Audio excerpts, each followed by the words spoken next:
doesn't make the same sound it does at City Hall. For the record, my name is Sharon Durkin, District 8 City Councilor, and I am Chair of the Boston City Council Committee on Planning, Development, and Transportation. Today is October 6, 2025. The exact time is 6 p.m. This hearing is being recorded. Written comments may be sent to the committee email at ccc.plandev@boston.gov and will be made part of the record and available to all councilors. Public testimony is going to be taken, some of the public testimony is going to be taken early. Just want to give a heads up, everyone has 2 minutes to testify and I'll be keeping a timer. If you were interested in testifying in person, please add your name to the sign-up sheet near the entrance of the auditorium. We already have a lot of sign-ups for public testimony, so thank you for being engaged. Today's hearing is on docket 1450, order for a hearing to discuss next steps to improve street safety on the northern stretch of Hyde Park Ave from Walk Hill Street to the Arborway. This matter was sponsored by Councilors Benjamin Weber, Enrique Pepin, and Brian Worrell, and was referred to the committee on August 6, 2025.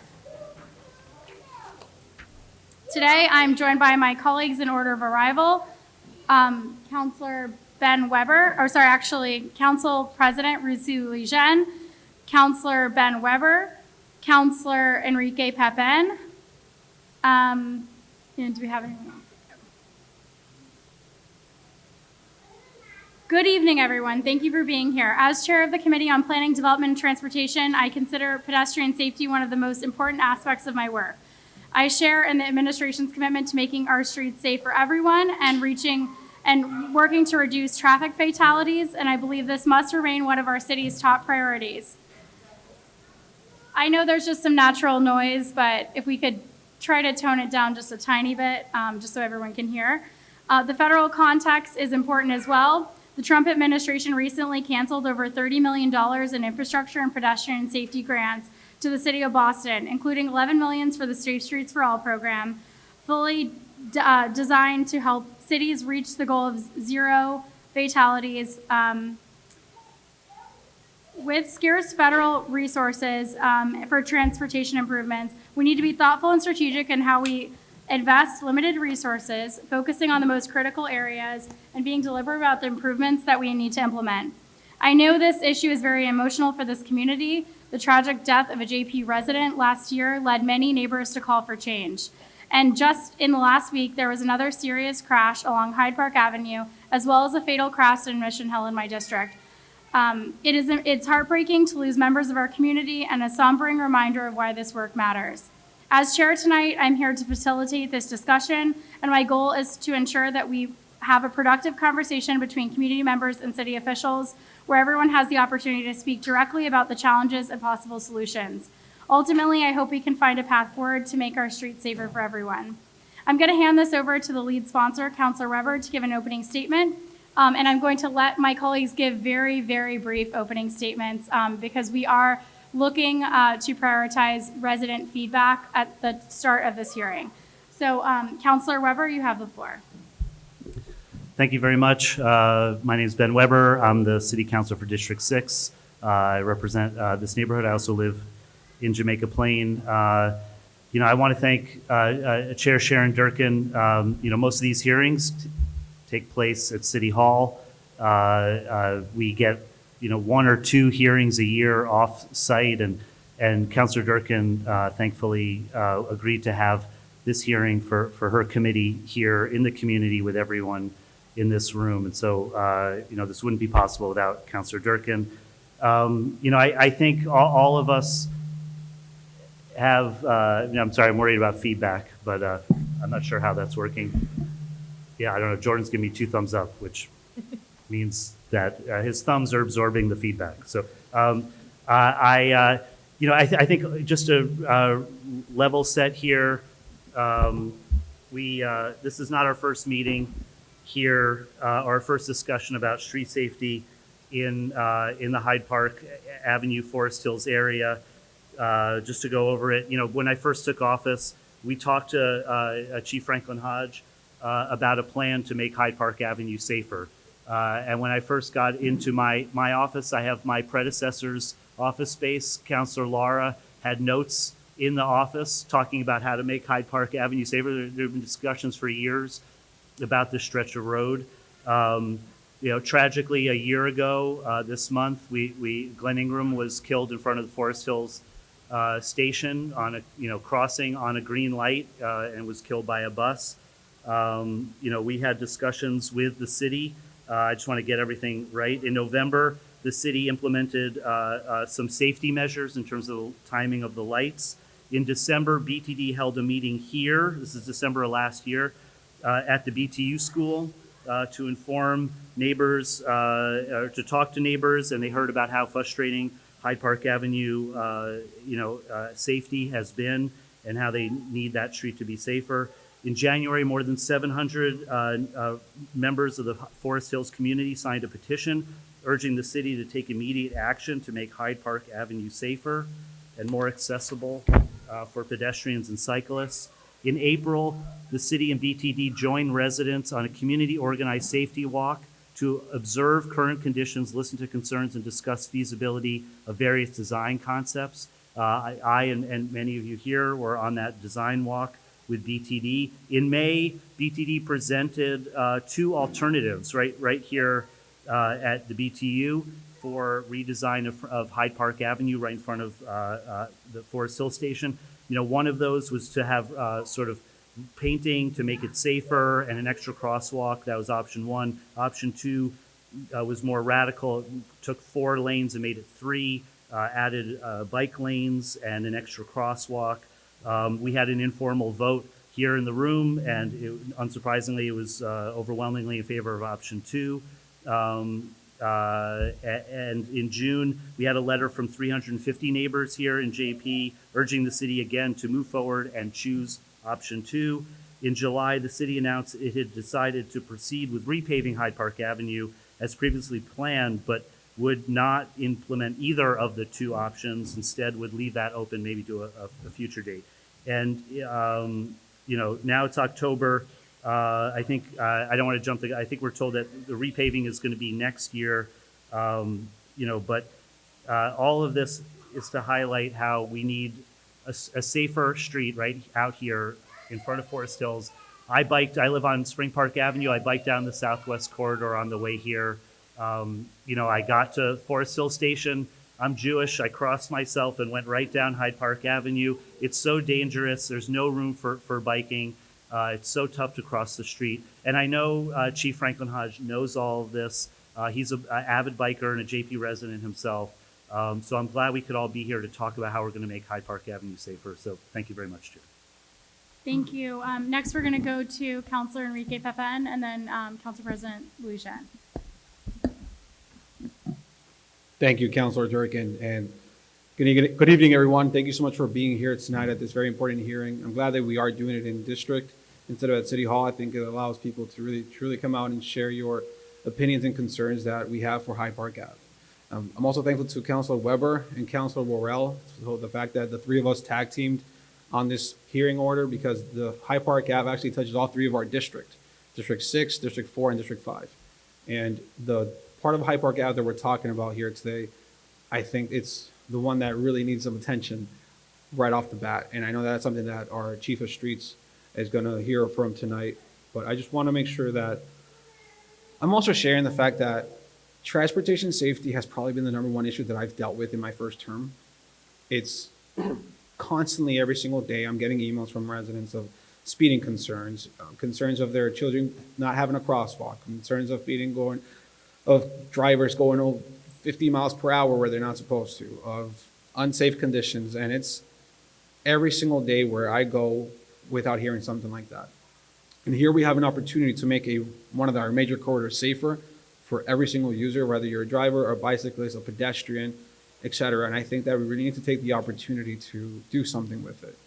So I see some few faces in the room here tonight of community members that do a lot of good work in regards to transportation safety. So just thank you to the advocates that are in the room here tonight. Thank you for holding us accountable in regards to the policy that we move forward. Looking forward to tonight's conversation, hearing your testimony as well. Thank you, Councilor Durkin. Thank you so much. Council President Louis Shen. Thank you so much, Madam Chair, and thank you for hosting this hearing in district. I want to thank my colleagues, Councilor Weber, Councilor Pepin, for holding this as an at-large city councilor and as the president of the council. It was really important for me to be here to support, and also want to give a big shout out to our central staff team, because these offsite hearings cannot happen without them. I want to thank all members of the community who have come out and who have elevated this issue. I was recently in the Woodbourne neighborhood a few weeks ago and with Council Weber, and folks were asking us about this. So whenever I take the commuter rail home, on my walk home, I walk by a ghost bike, and that's just a symbol that we need to be doing more to make sure that our neighborhoods are safe. I haven't done it often, but I have ridden my bike down Hyde Park Ave, and it was a really dangerous experience, just to be very honest. So I understand the importance of this and want to thank the administration for all of the work that they're doing to make our streets safer. And I look forward, I actually am double booked, so I have to leave, but I look forward to reviewing the tape, and my staff is in the audience to make sure that, you know, we are doing the work to support all of you in the city of Boston. So thank you, and thank you, Madam Chair. Thank you so much, Council President. We are going to go to public testimony, our first round of public testimony. So the first, and I just want to announce that we've been joined by Councilor Brian Worrell. Councilor Worrell, we were just giving opening statements, so if you'd like to give one, speak now or wait for questioning.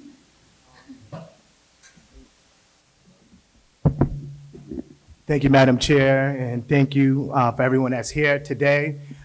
We've had countless communication back and forth on Hyde Park Ave, and it's very important for me to kind of chart a new path forward. I think now is the time, after so many stories on pedestrian fatality here in the city, is that, you know, we want a clear path and understanding of timeline, and making sure that we are making Hyde Park Ave safe for everyone. So looking forward to this conversation, but most importantly, looking forward to hearing from you. And I just want to say thank you to everyone that's here and advocating to increase the walkability and pedestrian and cyclist safety here in the city of Boston, but particularly on Hyde Park Ave. Thank you. Thank you so much, Councilor Worrell. So now we're going to move into a first round of public testimony. We're going to start with Sam Pierce. I'm going to be really strict on the 2-minute mark, because we do need to get to questioning of the administration as well. So is Sam Pierce here? Okay, so we're going to move to the next and we'll come back. Lauren Doty Brown. And there's a microphone right there, and you have 2 minutes. Hi, everyone. Thank you so much. My name is Lauren Doty Brown, and I've lived in Forest Hills with my family for over a decade. Every day, we walk up Hyde Park Ave from Weld Hill Street and cross at the intersection by the Velo Apartments. We do it again in the morning and again in the afternoon, almost always to get to the Orange Line. We avoid the dedicated pedestrian cross light where our neighbor Glenn died by Tower Street, even though it's supposed to be safer, because walking through the lower busways means pushing my toddler in her stroller through clouds of cigarette smoke, weed, and vapes. In the morning, things are usually okay at that intersection at 5 Velo, but our evening commutes are really, really scary. Back in August, I was crossing the street with my 1-year-old in her stroller, and we had the walk signal. A car ran the red light and came inches from hitting us, more specifically from hitting my daughter in her stroller. Ironically, the driver of that car was a mom my age with a kid the same age as mine in the back seat. I called 911 in tears. Boston police immediately transferred me to the state police, saying it wasn't BPD's jurisdiction, and the state police trooper I spoke to told me there wasn't much they could do, and even described my neighborhood as a nightmare. That was the worst thing that's happened to my family on Hyde Park Ave for now. Cars blow through the no turn on red sign. They barely slow down and never see us. I have dozens of photos of cars, trucks, and even school buses blocking the crosswalks. It happens every single day. There's no enforcement. No one ever gets a ticket. The street is designed for cars and not for people, but honestly, it doesn't work for anyone. I am so tired of the city and the MBTA and the state playing hot potato with our neighborhood, and specifically, I love the city and my spouse is a city employee, and I'm very sorry to say this, but I'm disappointed for the city with the delayed improvements on Hyde Park Ave. The intersection we cross on is a city street. The cars are turning off a state road, but I am a city resident on a city street, and I need my city to take responsibility for my and my kids' safety. This is my home. I should be able to cross the street and get to the train without risking our lives. I'm asking you to please hold yourselves accountable and fund the redesign and do something before something else really terrible happens. Thank you. Thanks, Lauren.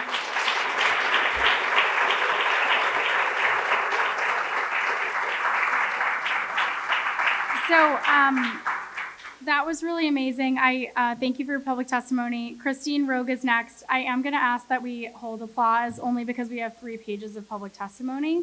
So I want to make sure that we actually have a chance for every single person to testify.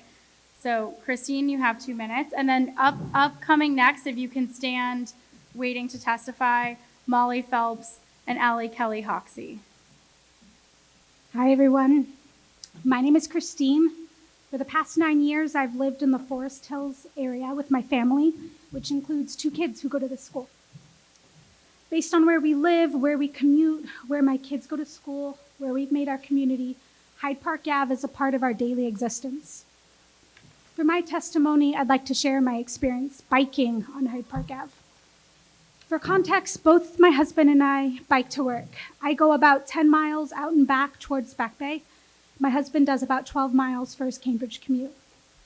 Without a doubt, the most dangerous portion of each of our commutes is the roughly 1 mile stretch on Hyde Park Ave before we hit the Southwest Corridor or going in the reverse direction home as we leave the corridor.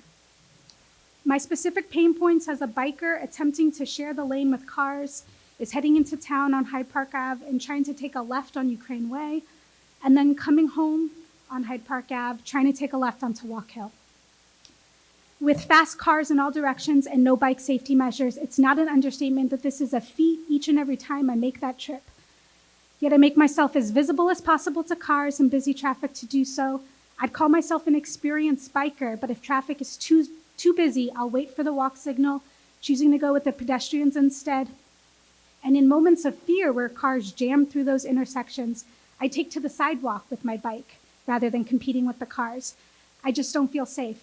Biking on Hyde Park Ave should not be as scary as it is. I'd feel immensely safer with bike lanes. In the current state of it, if I don't allow my 2 children to be on the street on their own bikes or to cross it without an adult, the thought terrifies me. I urge you to prioritize biker and pedestrian safety on Hyde Park Ave, make improvements, and give us more peace of mind. Thank you. Right on time. Okay, we're going to go to Molly Phelps and then Allie Kelly Hoxie. Okay. Oh, perfect. Hi, everyone. My name is Molly Phelps. I'm a resident of Forest Hills neighborhood at Wachusett Street. I'm so grateful to live in JP where we have a family daycare that we have sent our eldest to, and I now send this guy to. Our daycare is on Hyde Park Ave, so Hyde Park Ave is a part of my day every day.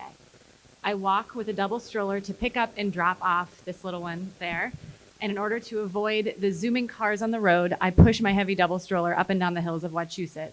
But the last quarter of a mile, I must travel on Hyde Park Ave.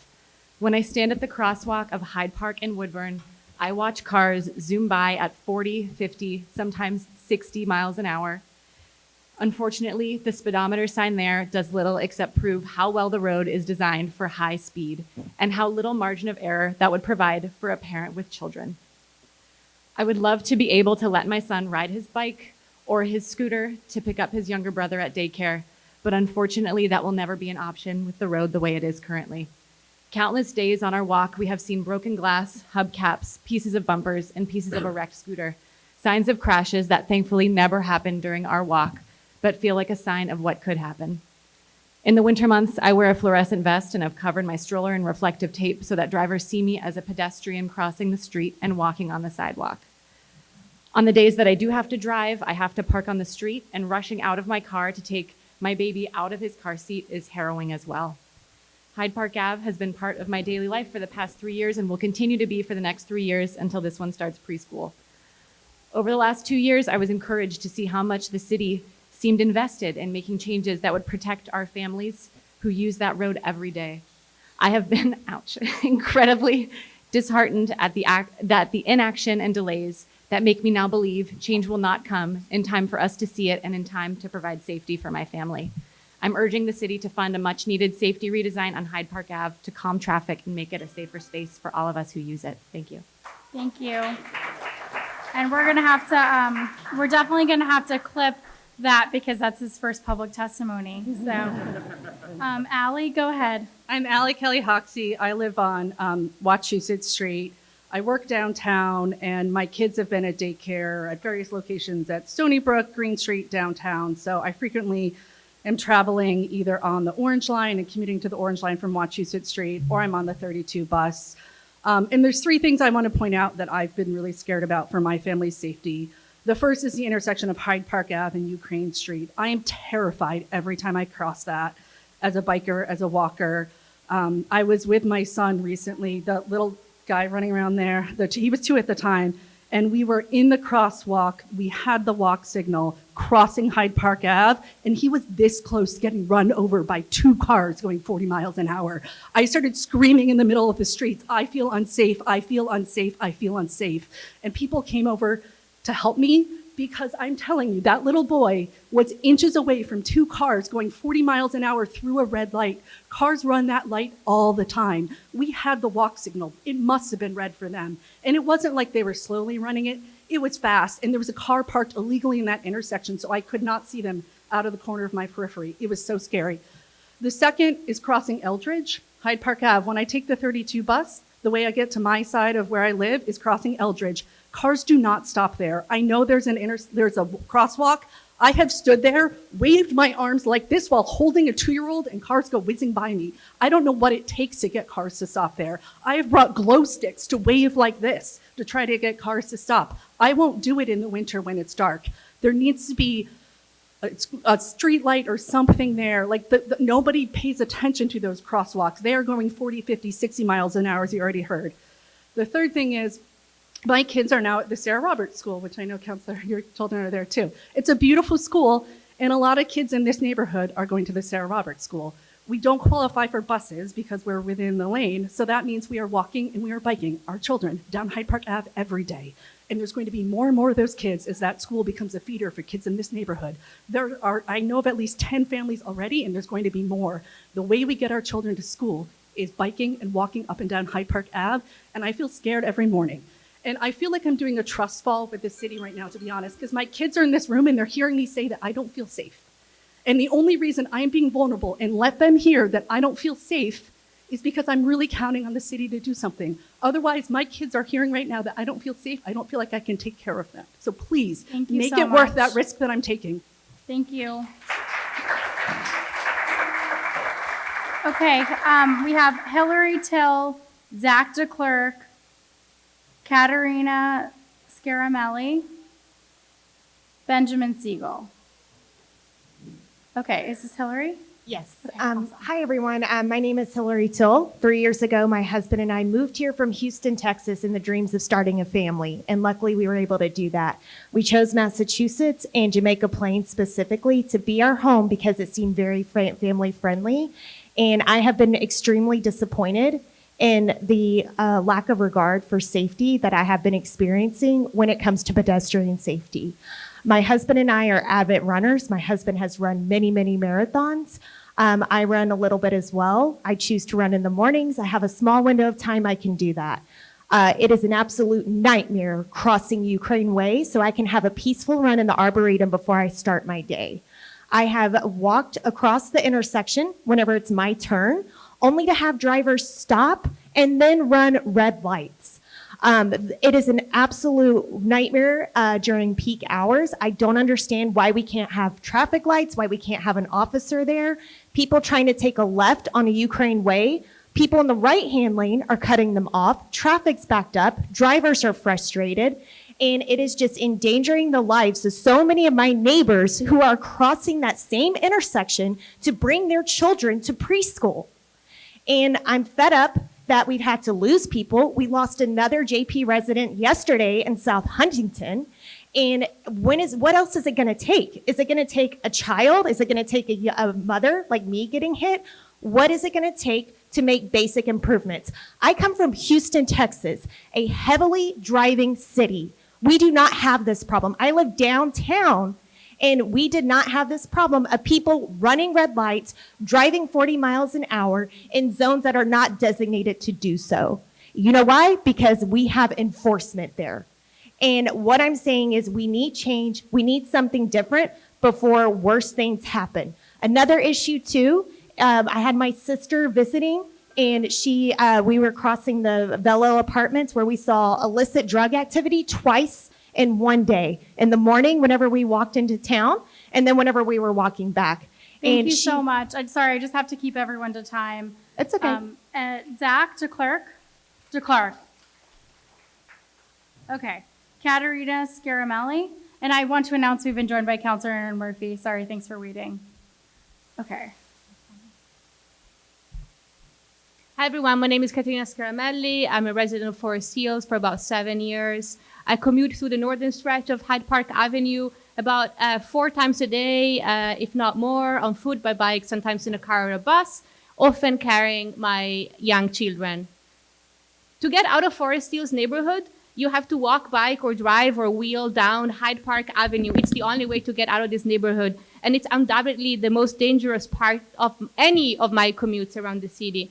Merging into Hyde Park Avenue as I leave Wild Hill Street is a harrowing experience. Illegally parked cars leave no visibility to merge into 4 lanes of car traffic moving well above the speed limit. When I bike with my eldest child, the loud one, the only safe way to be on Hyde Park Avenue is on the sidewalk, which gets in the way of pedestrians and is not legal. But I'm not going to risk my children's lives by taking the legal option, and I need to bike them to school or to the doctor's office. Yesterday, I biked dutifully in the traffic lane and was immediately grazed by a car driver who forced me to swerve away and almost crash against a parked car, and the driver then proceeded to run 2 red lights with absolute impunity. Walking is even worse. At no pedestrian crossing do car drivers actually reliably stop, and it does not matter if you're pushing a stroller in a wheelchair or you have a newborn strapped on you. At Ukraine Way, cars take red turns on the pedestrian green, even as one is right in the middle of the crosswalk. They blast through the red lights at incredible speeds, passing each other in the right lane before then taking left turns. With no infrastructural barrier to traffic speed and no pedestrian visibility, drivers seek to gain a few seconds after stressful commutes, and local residents and vulnerable road users are the externality of this strategy. I spend the 2 long traffic cycles while waiting for the brief pedestrian green at Walk Hill Street, thinking about the life and death consequences of long-term neglect and infrastructure divestment. Despite the presence of several schools and a playground nearby, this road infrastructure seems to be designed to actually kill our children and ourselves. Thank you. Thank you so much. We're Benjamin Siegel. Sorry, I know another Ben Siegel, so I thought you were him. Okay, nice to meet you. Likewise. Go ahead. Thank you, counselors. My name is Benjamin Siegel. I live on Wild Hill Street. I'm the father of a 3-year-old girl and a 2-week-old boy. Boston is the best city in America to raise a family, and you would absolutely never know that walking down Hyde Park Avenue. In good weather and bad weather, I take my daughter to preschool, to dance class, and mini playgrounds on the back of a bicycle or in her stroller. So much of that is easy and good, but Hyde Park Avenue is the awful stretch where every day I imagine our family's worst nightmare in the form of a traffic death of one of our children. Every day I make a choice between irritating pedestrians by biking on the sidewalk or biking on Hyde Park Avenue and taking my and my children's life into my hands. This is a miserable decision, and I ponder it every time I pass the votives where our neighbor Glenn was crushed under a city bus. The first changes to Hyde Park Avenue were proposed in 2019, and I want to say that that is many years before the funding crisis that we are in today. As a community, we've asked for basic safety upgrades for more than 2 years, and our voices have been amplified very skillfully by our city councilor, Ben Weber. The administration has responded with a disgusting and contemptible lack of action. It's really repulsive. The mayor told us to keep engaging. Her director of stakeholder engagement said that we just needed to keep on collecting more feedback from involved constituents. This is inane. We've engaged again and again. We're doing it again. I think this is the 12th meeting that I've been here in this building. If I were the mayor, or if I were her director, I would feel ashamed of stonewalling, delaying, and risking more lives rather than listening to evidence, to data, and our lived experience. I'd feel embarrassed hiding behind ever more process to cover up what is fundamentally inaction and cowardice. Since 2015, and I checked this morning, there have been 769 crashes on Hyde Park Avenue that required a public safety response. That's 769 times, and there are many others where an ambulance didn't have to come, but these are the ones where an ambulance or a police officer had to come. And behind every one of those numbers is someone like us. It's a worried or devastated spouse, parent, sibling, child, or friend.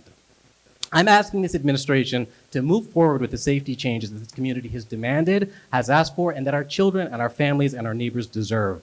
Every day of delay is another really shameful gamble with our children's lives. Thank you. Will Cohen? Will Cohen? Is Will Cohen here? Sorry. It's okay. We're going to go to Will, and then we are going to go to Rob Kurth, and then we are going to let the administration give opening statements, and then we are going to get into testimony, and then we are going to have more public testimony. Okay, go ahead. All right, thank you. Good evening, councilors. My name is Will Cohen. I'm speaking today in my capacity as a resident. My eldest child attends kindergarten here at the BTU. My youngest attends preschool on the other side of Washington Street. We live about 3/4 mile south of here in Councilman Wells District. So a bike ride down Hyde Park Ave between Walk Hill, Ukraine Way, including Ukraine Way, as we've heard already tonight, is a critical link for dropping off my kids, and it serves as the approximate start and end of my daily commute downtown. It often means I'm making left turns on Hyde Park Ave in both directions 2 to 4 times every workday, usually with 1 or 2 kids with me on the bike. There's really no good way, as I think we've also heard tonight, for bikes to turn left in either direction on Hyde Park Ave that's agreeable for cars. And so in response, because of the difficulty for cars, they regularly respond by shouting, honking, or speeding past. I've witnessed 2 serious car crashes take place as they happened, one while bicycling just a few feet away. And I've seen the aftermath of many other ones, debris mentioned by others, public testimony earlier. As a working parent, I have no option that's compatible with the work schedule except for using my bike to shuttle my kids to school before heading to Forest Hills, and there's no reasonable commute path except this little small stretch of road. I don't like feeling that I'm risking my children's safety by dropping them off at school. My kids are learning to ride bikes themselves. I'd like to feel confident letting them bike to schools themselves as they get older. I'd like to feel confident letting them bike with me as a family to go on the T to explore our city.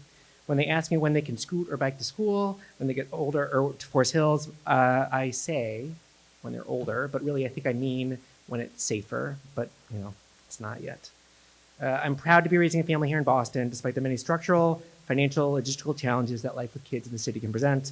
This particular challenge seems eminently solvable with tools that the city is quite familiar with and has deployed with great success elsewhere in the city. Please, council, take the necessary financial and political steps to complete the multimodal redesign. Thank you. Awesome. Rob? Rob? Hi, I'm Rob Kurth. I live on Woodlawn Street with my wife and 2 kids, 7 and 2. So for us, Hyde Park Ave is literally the only way to go anywhere in the city unless we're going to jump the fence into the cemetery. And we use a car and a bike, but use the bike primarily to take our kids to and from their schools. Our son is at the Curly, and our daughter's at Pine Village or Revere Street. So by far the best way to pick those kids up is by bike. I've done it by car, and it's an incredible process of waiting in gridlock. The bike, you don't become part of the gridlock. You zip along the Southwest Corridor, and you can pick them up quite quickly. But there's this one miserable stretch where, as numerous neighbors have said, the choice is breaking the law or putting the kids' lives at risk. So I choose to break the law and ride on the sidewalk most of the time because the city's not provided any legal way for me to safely get the kids through that. Similarly, my son is getting to be a strong biker, can bike all the way down to my sister's place in the South End. But I have to carry his bike until we reach the Southwest Corridor because there's no way to reach that infrastructure. The city's done a really great job in investing in some bike infrastructure, and it is, taking cars off the streets. It is making it functional to get around the neighborhood. And for us, it's this miserable stretch away from being a really incredible experience of being able to get our kids downtown and to all the places that we want to go. But it's, that barrier of literally right at the bottom of our residential street is impassable gridlock and, a highly dangerous situation. Stops it from really realizing the value that it should be to us. Thank you, Rob. Okay, Sam Pierce, I see that you're here. Would you like to give your 2 minutes testimony?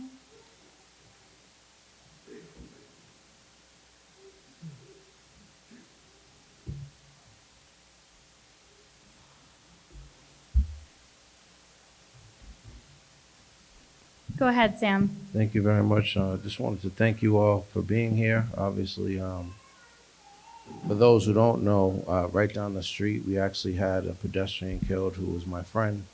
And for those who also don't know, today, ironically, there was a pedestrian that was just killed by a bus over in Massachusetts Avenue. So I think that pedestrian safety is very important, mainly because it involves people. And I think the people really should be the priority as we start thinking about who should be having priorities on our streets. And I think one of the things I wanted to also talk about is if we are to be a multimodal city, how does that happen? So are there scooters? Are there, motorcycles? Are there cars that can go on sidewalks?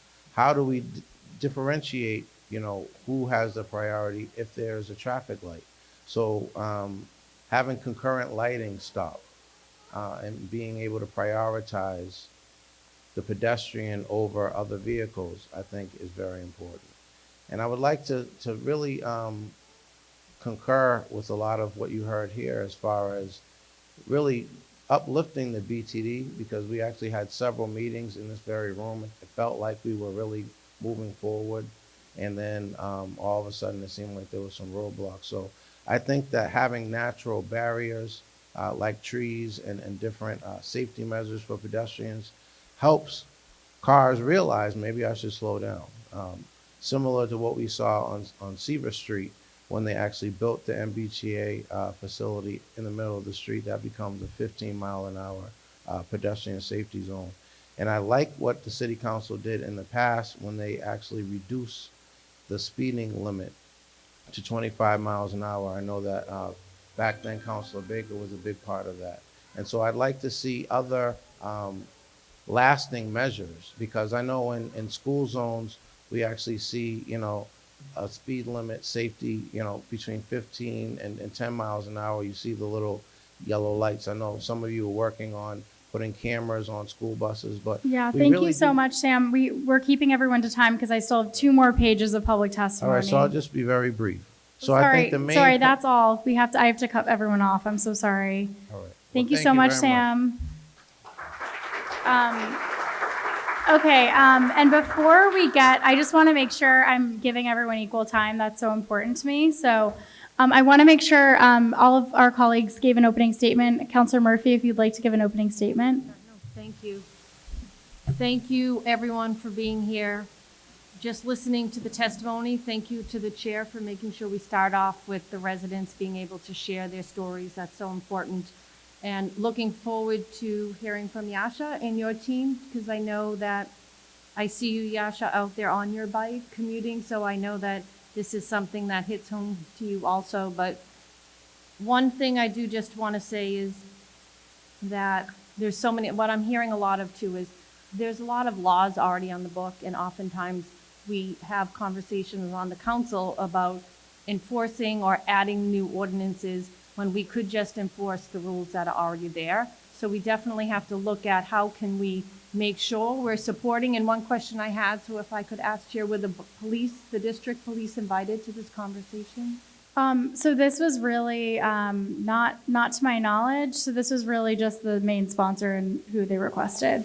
Yeah, because I definitely think following up myself, but if we have another meeting, making sure the Boston police are here so they can talk to, maybe they need more resources, which is something we can do on the council to make sure that this district is able to help at these hot spots across the city. So just looking forward to hearing more testimony, working together to make this right for all ways people get around the city. It should be safe for everyone. So thank you for being vulnerable. Thank you for sharing your concerns, and just thank you to the administration, because I know we'll hear, and I'll have some specific questions later, but thank you. Thank you so much, Councilor Murphy. So I'm going to let my other colleagues in government, the administration, give their sort of welcome opening statement. And I know we're limited in our tech capacity, but the councilors, do have a presentation that we're looking at. So go ahead, Chief Franklin Hodge. Thank you, Madam Chair. Are we able to get slides Yeah, up? I'm like, or? should I move so that I'm not?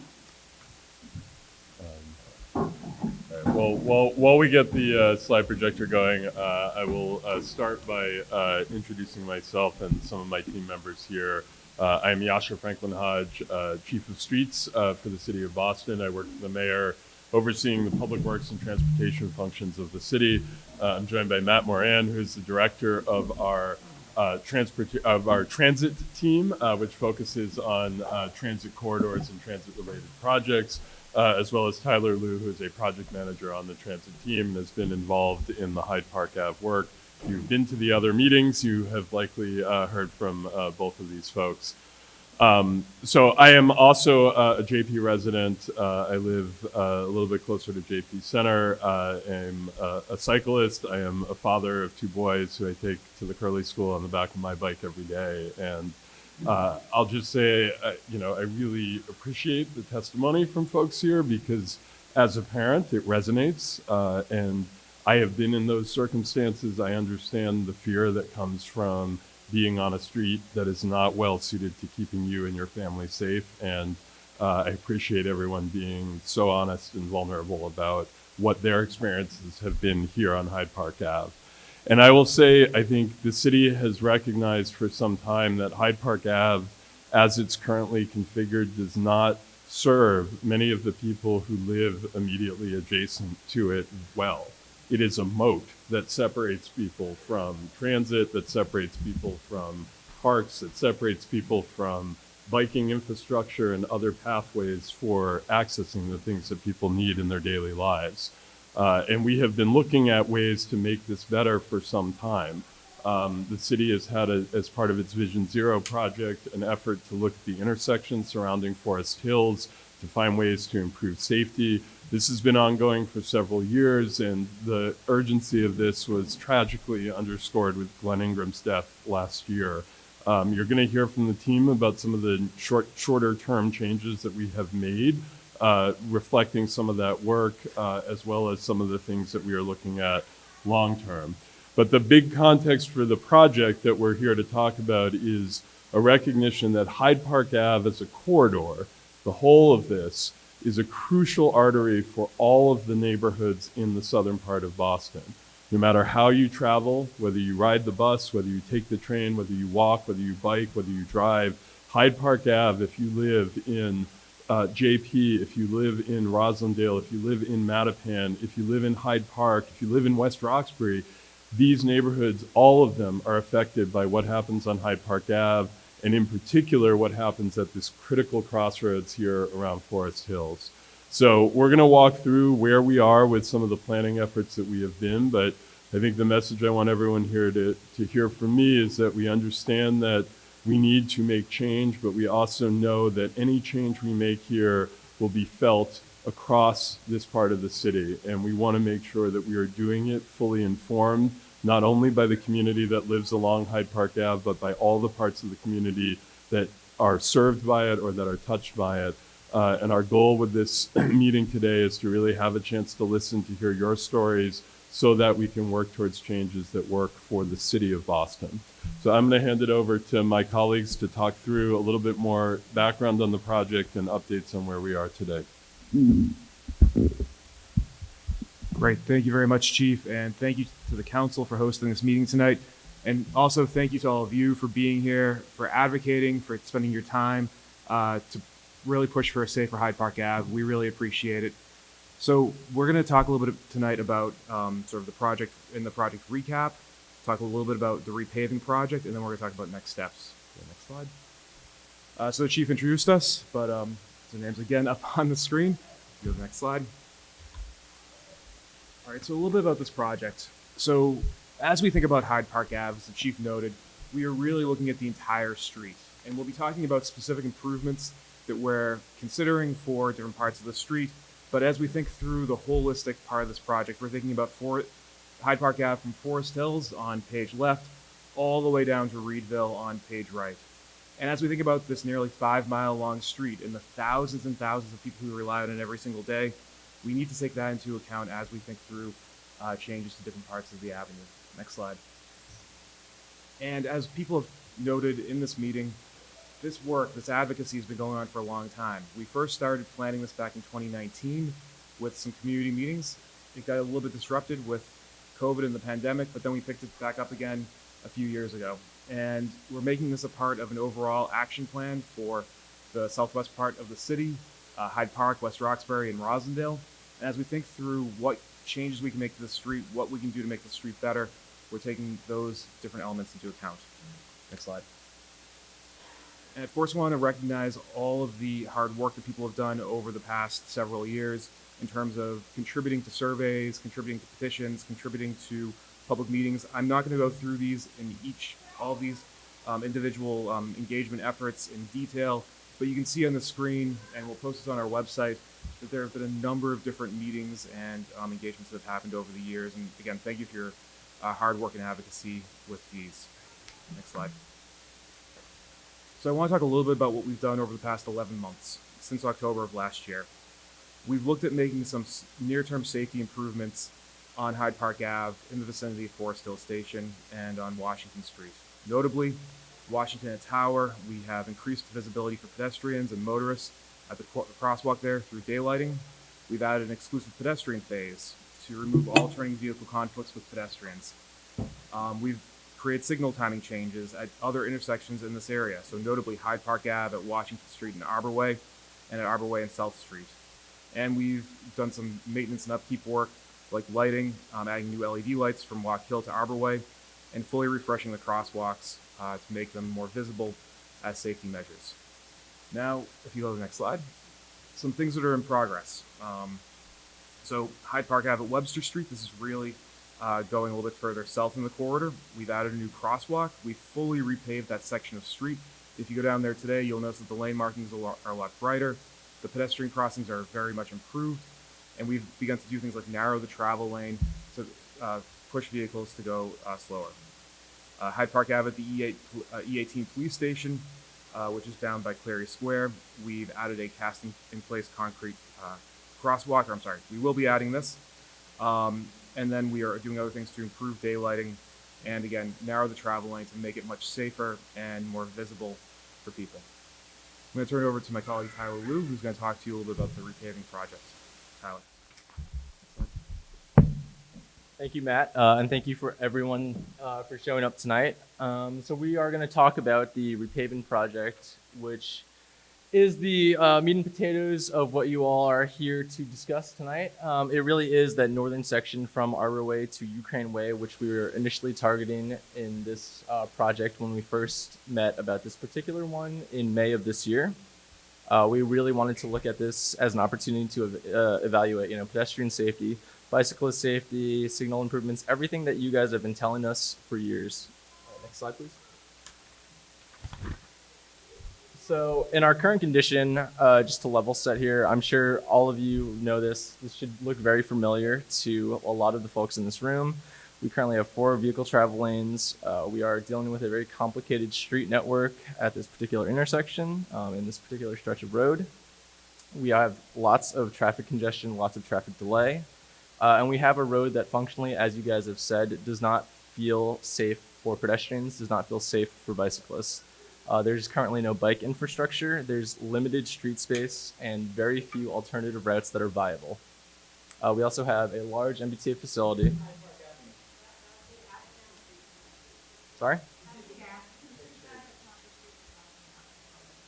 Yeah, yeah. Next slide. These are quotes directly taken from some of our prior meetings. Or directly from one-on-one conversations I've had during office hours. It's really a lot of what you guys have said here today as well. Anything is better than what's out there right now. You currently drive the corridor but would prefer to bike safely. 4 lanes is too much. It really encourages dangerous driving. You feel like the city has not been listening to your concerns. All of those intersections on the west side of Forest Hills are just frankly too dangerous. And it already takes 20 minutes to clear this intersection. Why are we adding additional delay? Next slide, please. So just to reiterate what we talked about in May, we were exploring 2 alternatives, really 3 alternatives. One was to restore and repaint the status quo. The first alternative was to push forward with daylighting and curb extensions on the section from Arborway to Ukraine Way. This would give more time for pedestrians to cross at Ukraine and make it feel like a safer crossing. That would also include increased northbound motor vehicle and bus queuing delay at Ukraine Way, and would not include bike lanes. The second alternative we discussed at that May meeting was daylighting and curb extensions as well. Those similar improvements at Ukraine Way with a new crosswalk at Weld Hill Street with the potential opportunity for painted bike lanes in the future. This would also come with northbound and southbound motor vehicle delay, bus queuing in both directions at a few key intersections. Next slide. Just, sorry, if I can jump in here. So I just want to add a couple of comments on this. So this, as I said at the outset, right, this is one of the most challenging locations that we have in the city because the trade-offs that exist here are tremendous. This is an intersection this is a stretch of street that has widespread effects. When something changes here, we hear about it from all over this part of Boston. And the space we have to work with is relatively constrained for the volume of vehicles, of buses, of people walking. The fact that this is a key transit hub and there are not one but two large bus facilities with the upper and lower busway that all need to be able to move buses in and out in an efficient way. The lines that serve Hyde Park Ave, the bus lines that serve Hyde Park Ave serve about 12,000 people on a typical weekday. There's tens of thousands more on some of the other lines that come out of the Forest Hill station. So I say all this to say that, for us, I never want to be in a position where I have to say, well, we're going to trade off your safety against vehicle delay, but we have to make sure that the corridor continues to function because some of the safety issues that we experience today, the crosswalk blocking, some of the behavior that we see is in part related to just how intensely congested the corridor is today and the competition for space. I talk to people who, we have heard so much from the folks here who live in this neighborhood, who walk, who bike here about the challenges that puts on them. But we also talk to bus riders who talk about what happens when their bus is unreliable. I talk to people who drive, who do child drop-off, and they drive through 4 times a day, and they're not trying to make your neighborhood unsafe, but they talk about losing an hour out of every single day dealing with the congestion in Forest Hills and just how frustrating and difficult that is for their lives. So again, this is not a world where we want to kind of trade off one person's safety against another person's convenience, but I think my perspective is that the city owes it to all of those people, no matter how they're moving, who are affected by this corridor, to get it right, to be thoughtful, to be deliberate, and really take the time to understand all of the options we have, all of the trade-offs associated with them, so that we can try to find a balance that improves safety for people who live here, but also keeps this as a functional node in our transportation system for all the people that live in this part of Boston. Yeah, thank you for that, Yasha. Next slide, please. Last one. Oh, sorry. Well, there's only really one slide left, and that is really to talk about what comes next. As we have had this whole time, office hours will continue to be open. You can book them directly on the project webpage. And the Streets Cabinet has been tasked with doing additional engagement through winter 2025 with the goal of the repaving implementation being in the 2026 construction season. That being said, the Southwest Boston Transit Action Plan will be continuing engagement, the plan that this project is a larger part of, through spring 2026 and beyond. And that is all. Thank you, everyone. Perfect. Okay, so if we can turn this off, I'm really sensitive to light. Okay. So we are going to start with city councilor questions to the administration.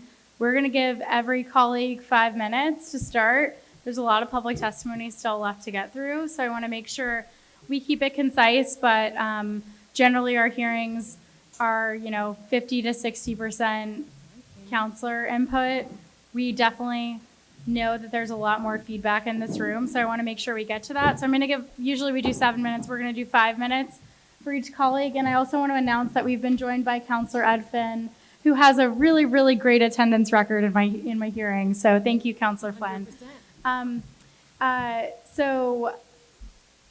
Counselor Weber, you have 5 minutes. Okay, thank you, Chair. Okay, so this is we've heard a lot of this before, and it just in my kind of relatively short time dealing with this, it seemed like we were moving forward to something to option 2 or at least option 1, and it seemed like not just here, and Yash, I don't know if you can answer this, but or Chief Franklin Hodge, sorry. It seemed like because in the mayoral election, Josh Kraft was making such an issue of street changes, bike lanes, trying to sort of make that, get some traction on that. And I think as we saw in the election, he did not get any traction on that, especially in Jamaica Plain, where I think 88% of folks voted for Michelle Wu.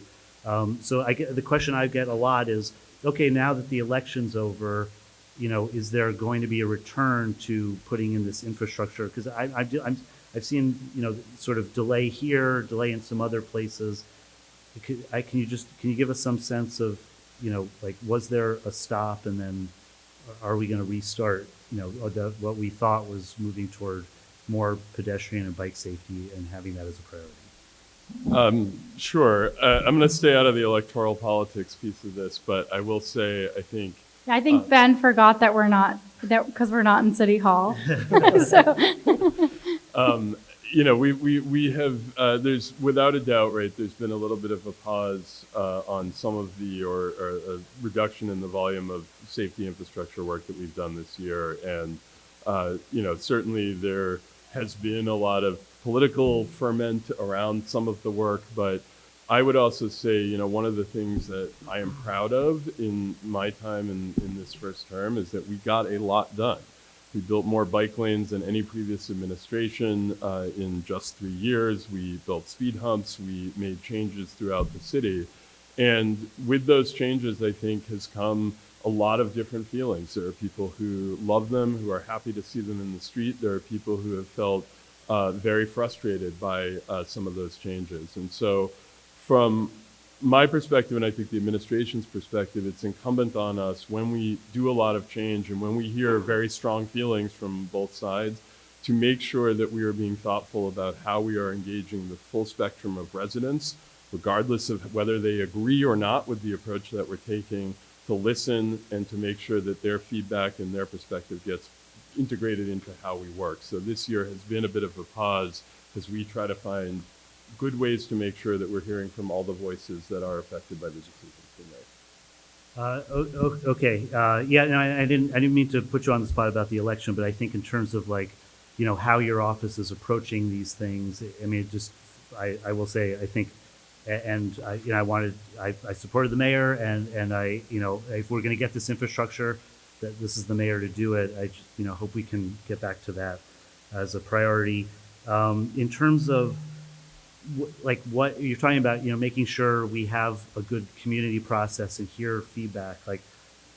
What does that look like? What more do you need to hear from Forest Hills? Do you need to hear anything more from this neighborhood, which I represent? What else do you need to hear from other? You've got District 4 and 5.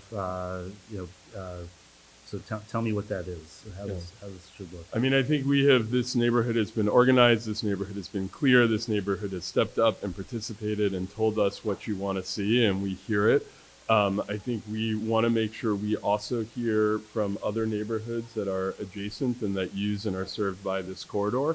And that is something that I ask for help with from some of the councilors to make sure that we are reaching and speaking with the community groups that represent all of the users, or the broadest spectrum we can get of people who use this corridor, people who ride the bus, people who drive, people who come from Hyde Park, from Rosendale through this area We do need those voices in the conversation, understanding that the people who live along the corridor are uniquely and most significantly affected by its design.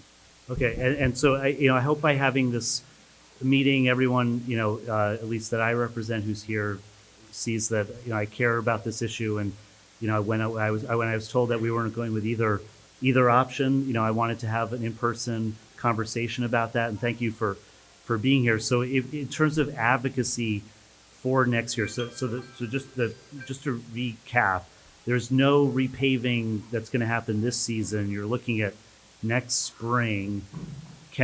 Is option 2, which we were told about, and which would go from 4 to 3 lanes, and I certainly would continue to support. Is that still on the table? Yeah, I think at this point, any plausible design configurations are on the table, including things that have been previously shown or other variants from there. I think this is really the goal, is to use this hearing and other engagement over the winter to arrive at a decision about how the street will be put back post repaving. Okay, just thank you very much. Is anyone in the room who is familiar with the 2 options? Does anyone want to raise their hand if they support option 2? Yeah. Okay. Thank you. Okay. Yeah. Thank you very much. Thank you, Chair. Thank you, Councilor Weber. Okay, next we're going to go to Councilor Pepen, then Councilor Rowell, Councilor Murphy, and Councilor Flynn. And we do have a letter of absence from Councilor Henry Santana. Councilor Pepen, you have 5 minutes. Thank you, Madam Chair. And I think that Councilor Weber hit the nail on the head with questioning in terms of priority and what else is missing in order to move forward. Just for the record, I am in support of whatever it takes to make Hyde Park Ave safer. I am not happy with the delays that have been happening. So I represent the part that is a little bit more southern part of Hyde Park Ave, where a lot of the speeding happens, just because it's like the Wild West. There's no sense of enforcement. There's no traffic lights to stop vehicles from going up to 70 miles per hour as they were tracks. And I think that's part of the concerns of the concern we hear from the parent that is crossing the street to go to the Sarah Roberts School and the other just public facilities that exist along Hyde Park Ave. So my question to the chief is, not only do we need the improvements near this part, but are there any efforts from the city to deviate traffic away from Hyde Park Ave, let's say onto American Legion or towards the Washington Street side, Arborway? Just want to make, because I can hear that congestion is a major part of the issue. But I feel like if we were to make it easier for a bus to go down Hyde Park Ave, more people would use it. If we were to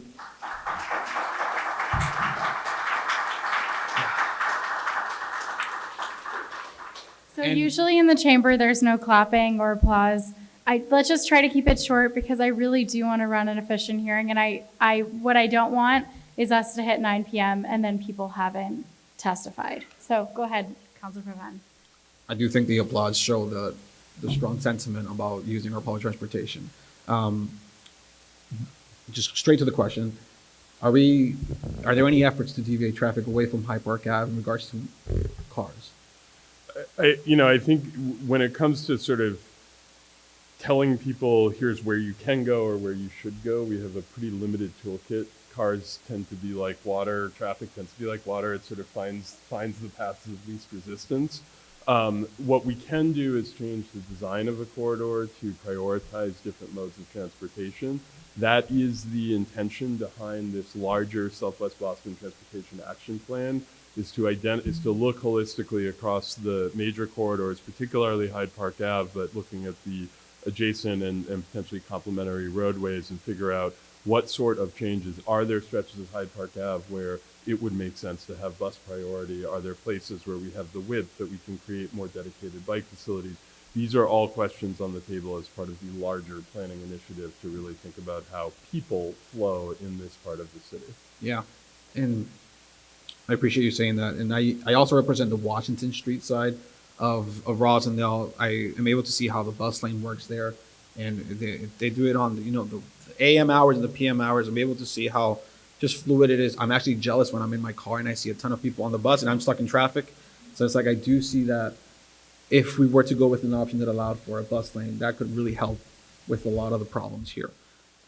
So thank you. Yes, and make the 32 bus free. But Another thing that I wanted to point, and I know my time is limited, I can see the time. A lot of the concerns are from pedestrian safety in terms of crossing from one side of Hyde Park Ave to the other. Are there any ways for us to, in this first phase of the reconstruction of Hyde Park Ave, to add the buttons where pedestrians are able to press the crosswalk button and it stops the traffic from flowing, at least during the AM and PM rush hours? You're talking about an exclusive crosswalk where all the traffic is stopped? Yeah. I mean, we have that in some locations already. So the Ukraine Way intersection, for example, is an exclusive, but I think as we've heard, compliance is a major issue at that intersection. I've seen that myself. No, I'm not, sorry, not the one with traffic lights already. I'm thinking like unsignalized, like Eldridge Street where Green Laundry is. Like for you to cross that street, it's true what the parent mentioned. Like you do really have to wait for dozens of cars to eventually see you. Yeah. I wonder if we were to put signal in intersections like that where there isn't traffic lights. Yeah, that is absolutely something we can look at. There's different types of flashing signals that we can use. Some are harder and more expensive than others, but we are absolutely can look at that as something to consider. And then the last thing I'll do is ask is also something that Councilor Murphy brought up is about the enforcement piece. I know that we tend to have crossing guards and other types of enforcement at our schools, which is amazing. I wonder if we were to have some type of transportation officers or someone that helps direct traffic during rush hours at that Ukraine and Forest Hill Way. I mean, it's probably dangerous for them just to stand there, but is there any mechanism that we can implement so that there is some sort of guidance there? We don't have great tools for this right now. It's certainly within my cabinet. We do not have enforcement powers for moving violations. The crossing guard program is within the Boston Police Department, and they have historically in Boston been the place where all of the human enforcement happens. We have flagged for BPD, as we often do in critical locations, that Hyde Park Ave and some of the intersections we've been talking about today are places in need of increased enforcement. I know the city has, in recent years, not prioritized traffic enforcement, and I think that is a worthwhile conversation for us to have. We are also supportive of camera-based enforcement. There was a bill that passed last year that allows camera-based enforcement for bus lanes and on school bus stop signs. There has been some movement at the state legislature to expand that to include red light and/or speed cameras. We would be supportive of that.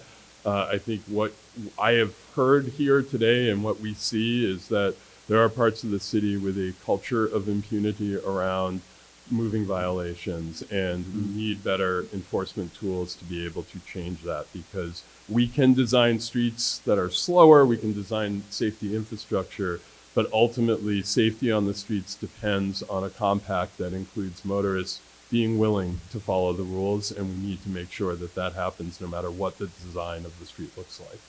Thank you so much, Chief, and thank you to Councilor Papen. Councilor Worrell, you have 5 minutes. Thank you, Chair, and thank you again for everyone that's here, and thank you to the administration for your presentation. And then just dovetailing off of enforcement, I know there's a State House bill, I think it's Bill House number 3754, to get more automated traffic enforcement. Just hearing from our police department, I do not believe that they have a traffic enforcement division right now in BPD. However, I do believe that we should be enforcing some of these traffic infractions, especially the speeding. I have a 2-year-old son, and we visit a lot of the playgrounds in the area, and in fact any place, right, where we should be enforcing traffic infractions. It's around our playgrounds, it's around our our schools, and it's around our high traffic areas like our transportation, our MBTA stations. So my question is, one, any coordination with BPD on identifying areas where they should be visible, and then also any update, and maybe this is a question for our State House colleagues, on Bill House number 3754 around automated traffic enforcement. So we do work with BPD to identify places that we, from a streets perspective, think need additional enforcement. We flagged some of the areas around here. I know that last year there was a period of increased enforcement, and I did hear from our local district that they were pleasantly surprised at all the positive feedback they got from neighbors about seeing that enforcement happen. I don't know, they do not provide us with regular updates on the volume or locations of their enforcement, so I don't know kind of how much of that has continued. We are working with our intergovernmental relations team to try to support the automated enforcement bills that are moving at the State House, but I don't have a status update on that yet. We will see the impacts of the automated enforcement for bus lanes and school bus cameras start to kick in Massachusetts, hopefully by the end of this year. And my hope is that that proves effective in those areas and that becomes a catalyst for more state support. But I would also encourage all of you, if you feel strongly about this, to reach out to your state legislatures about automated enforcement as well. Yeah, and I would definitely, echo that in this Bill House number 3754. If I can't find the Senate House, but Bill House number 3754. When it comes to bike lanes, you drive around the city. There's so many different ways the city of Boston does bike lanes, right? Sometimes it's part of the sidewalk, over on Mass Ave and Com Ave. On Columbia Road, it's on the outside, and in other parts, it's on the inside. Can you talk to me like why, or even on Causeway Street, it's down the middle, right? Can you talk to me why, so many different standards, and is there one that's better than the other? And is the city looking to just pick one standard to kind of implement across the city? It's a great question. I think there's a lot of different factors that go in. The three big things are space, speed, and cost. So the more separated, the more physically separated bikes are from drivers and from pedestrians, the safer it is for everybody on the street. So we always aim to create separated bike facilities. Those can be done in a variety of ways, as you've observed. Sometimes when we are able to do a large street reconstruction and we have money to spend, we can do fully constructed separated facilities or sidewalk level facilities. When we are trying to move quickly or there's budgetary limitations, we typically use quick build materials. Historically, those have been flex posts, those white posts. We are moving away from those, but we are piloting other materials like cast in place concrete and rubber bumpers that can be used to create that physical separation. But the big constraint that we run into, and the starting point for this conversation, is about space.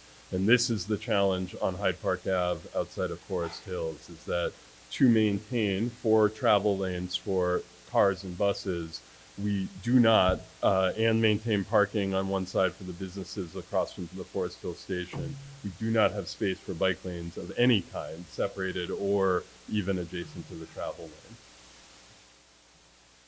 My last question is around, finding my notes. What metrics are you using to decide what would increase or hinder safety? So I'm not sure I quite understood the question. So I know, for example, you just said space, right? Is one of the things that you put in consideration for protected bike lanes versus not having protected bike lanes. What other things are you looking into in order to safety improvements to increase whether it's pedestrian safety or cyclist safety? Yeah, I mean, other things that we can do involve changes to the signals. We can look at how the curb line is constructed. We try to reduce crossing distances for pedestrians wherever possible, which we can do by extending the curb. We can also look at putting pedestrian refuge areas in the street where there's a median of some kind that gives people a place to pause when they cross. The phasing and sequencing of signals. Are cars allowed to turn over a crosswalk at the same time that that pedestrians are crossing? These are things that we look at. And then we look at overall the functioning of the roadway. We look at speeds, we look at the volume of vehicles, we look at signage, we look at just how do we improve visibility so that it is more predictable and people have more reaction time to sort of understand, oh, there's somebody waiting to cross, or there's a car where maybe it's not supposed to be. And so that the more time that we give people and more visibility we give people, the safer they can be. Oh, and just one last question, Chair, sorry. Transit priority traffic signals. I didn't see that. Can you provide an update on the status? Sure. Thank you, Counselor. So, as many of you might know, we recently piloted 3 transit signal priority locations on Brighton Avenue. It was a success. We saw over a 20% improvement in sort of bus run times on the street, and that also helped to improve general purpose traffic flow and also helped with some pedestrian crossings as well. We are looking at working with the MBTA and our partners there to bring that to more locations around the city. So we're currently evaluating additional locations around the city where that might be possible and looking to implement that as soon as we can. Thank you. Thank you so much. And so next we're going to go to Counselor Aaron Murphy. And what I'm trying to do is I'm giving everyone 5 minutes, but if they have, I want them to be able to finish their points. So go ahead. Thank you. Thank you for that presentation. I'm going to go back to what I heard when the residents spoke and the quality of life. And many of you shared that you're choosing not to do things that you either grew up here or moved here to enjoy. Like your kids are not going to ride their bikes, they're not going to scooter in sections where you just don't feel safe. So that's just something that I think we have to keep in mind, that this type of traffic concern isn't just an inconvenience. It's like changing the way you're living your life. So that matters to me, and that I would think, matters to how much we're going to push, that I think we need to do more. I think it was Ben who said there were 769, incidences. I'm not sure exactly, but Yasha, do we know, what data do we have on the crashes, near misses, pedestrian injuries, and how far back would we be going to get a good picture of what changes we want to make now in this area? Yeah, I mean, typically for safety projects, we do rely a lot on crash data. These are, the city's stats are based on EMS callouts. So they cover a wide variety of scenarios ranging from no injuries at all up to a fatal crash. When there are serious injury or fatal crashes that occur, our Vision Zero team works with the Boston Police Department, which investigates these crashes, to really try to understand the more precise mechanics of what happens so that we can make sure we are incorporating any lessons from that into the design of the street. We also use speed data so we can do speed studies on corridors. We look at traffic volumes, we look at turning movement volumes, because that often tells us how likely, for example, is a turning car to come into conflict with a pedestrian. That informs decisions about, for example, the signal phasing and whether we allow concurrent turns. So those are some of the data sources that we would use. Do we use any 311 calls? I'm not sure if residents make a 311 complaint or a 911 call, because I heard many people share near misses, right, which are just as scary. And many of the near misses are what are causing people to choose not to ride their bikes or let their kids, scooter to school with their friends. We don't have a formalized way for capturing near-miss information, but we do hear through our Office of Neighborhood Services, through the members of the council, through meetings like this, we hear from the community about some of those experiences that they have had, and we do try to incorporate that into our thinking on our projects. Could you share some specific policy changes we make as a city based on the data? Because we can collect as much data as we want, but what do we do with that data? And are there any concrete examples of changes we've already made based on that? I mean, I think if you look at some of the other safety projects that the city has undertaken, corridors throughout the city that have been redesigned, whether it's Mass Ave between Dorchester and Roxbury or Center Street and West Roxbury, if you look at our Vision Zero program, which identifies specific intersections that have a high crash rate, the reason why we were already working on some of the Forest Hills intersections is because our Vision Zero program identified those, looking at crash data as places in need of attention. And so that's why there's been this multi-year ongoing signal work that's happened, and some of the changes we talked about are the result of that. So those are just some examples, but every project we do starts with the data that we have to understand what the risks are, where we can make things safer. Our goal, whether it's a pedestrian-focused project, a state of good repair project, a bike lane project, is can we use this as a vehicle to make the street safer for all users of the street? And that is always the goal with any project. Thank you. Can you share what factors contributed to the decision in July 2025 to proceed with repairing rather than implementing the proposed safety changes? I mean, I think for us, what we have in discussions with folks who, within our neighborhood services team and others who speak with elected officials who represent the wider area, I think what we heard was some concern about whether we have heard a lot from people who live along this corridor, and very clearly what people along this corridor want to see.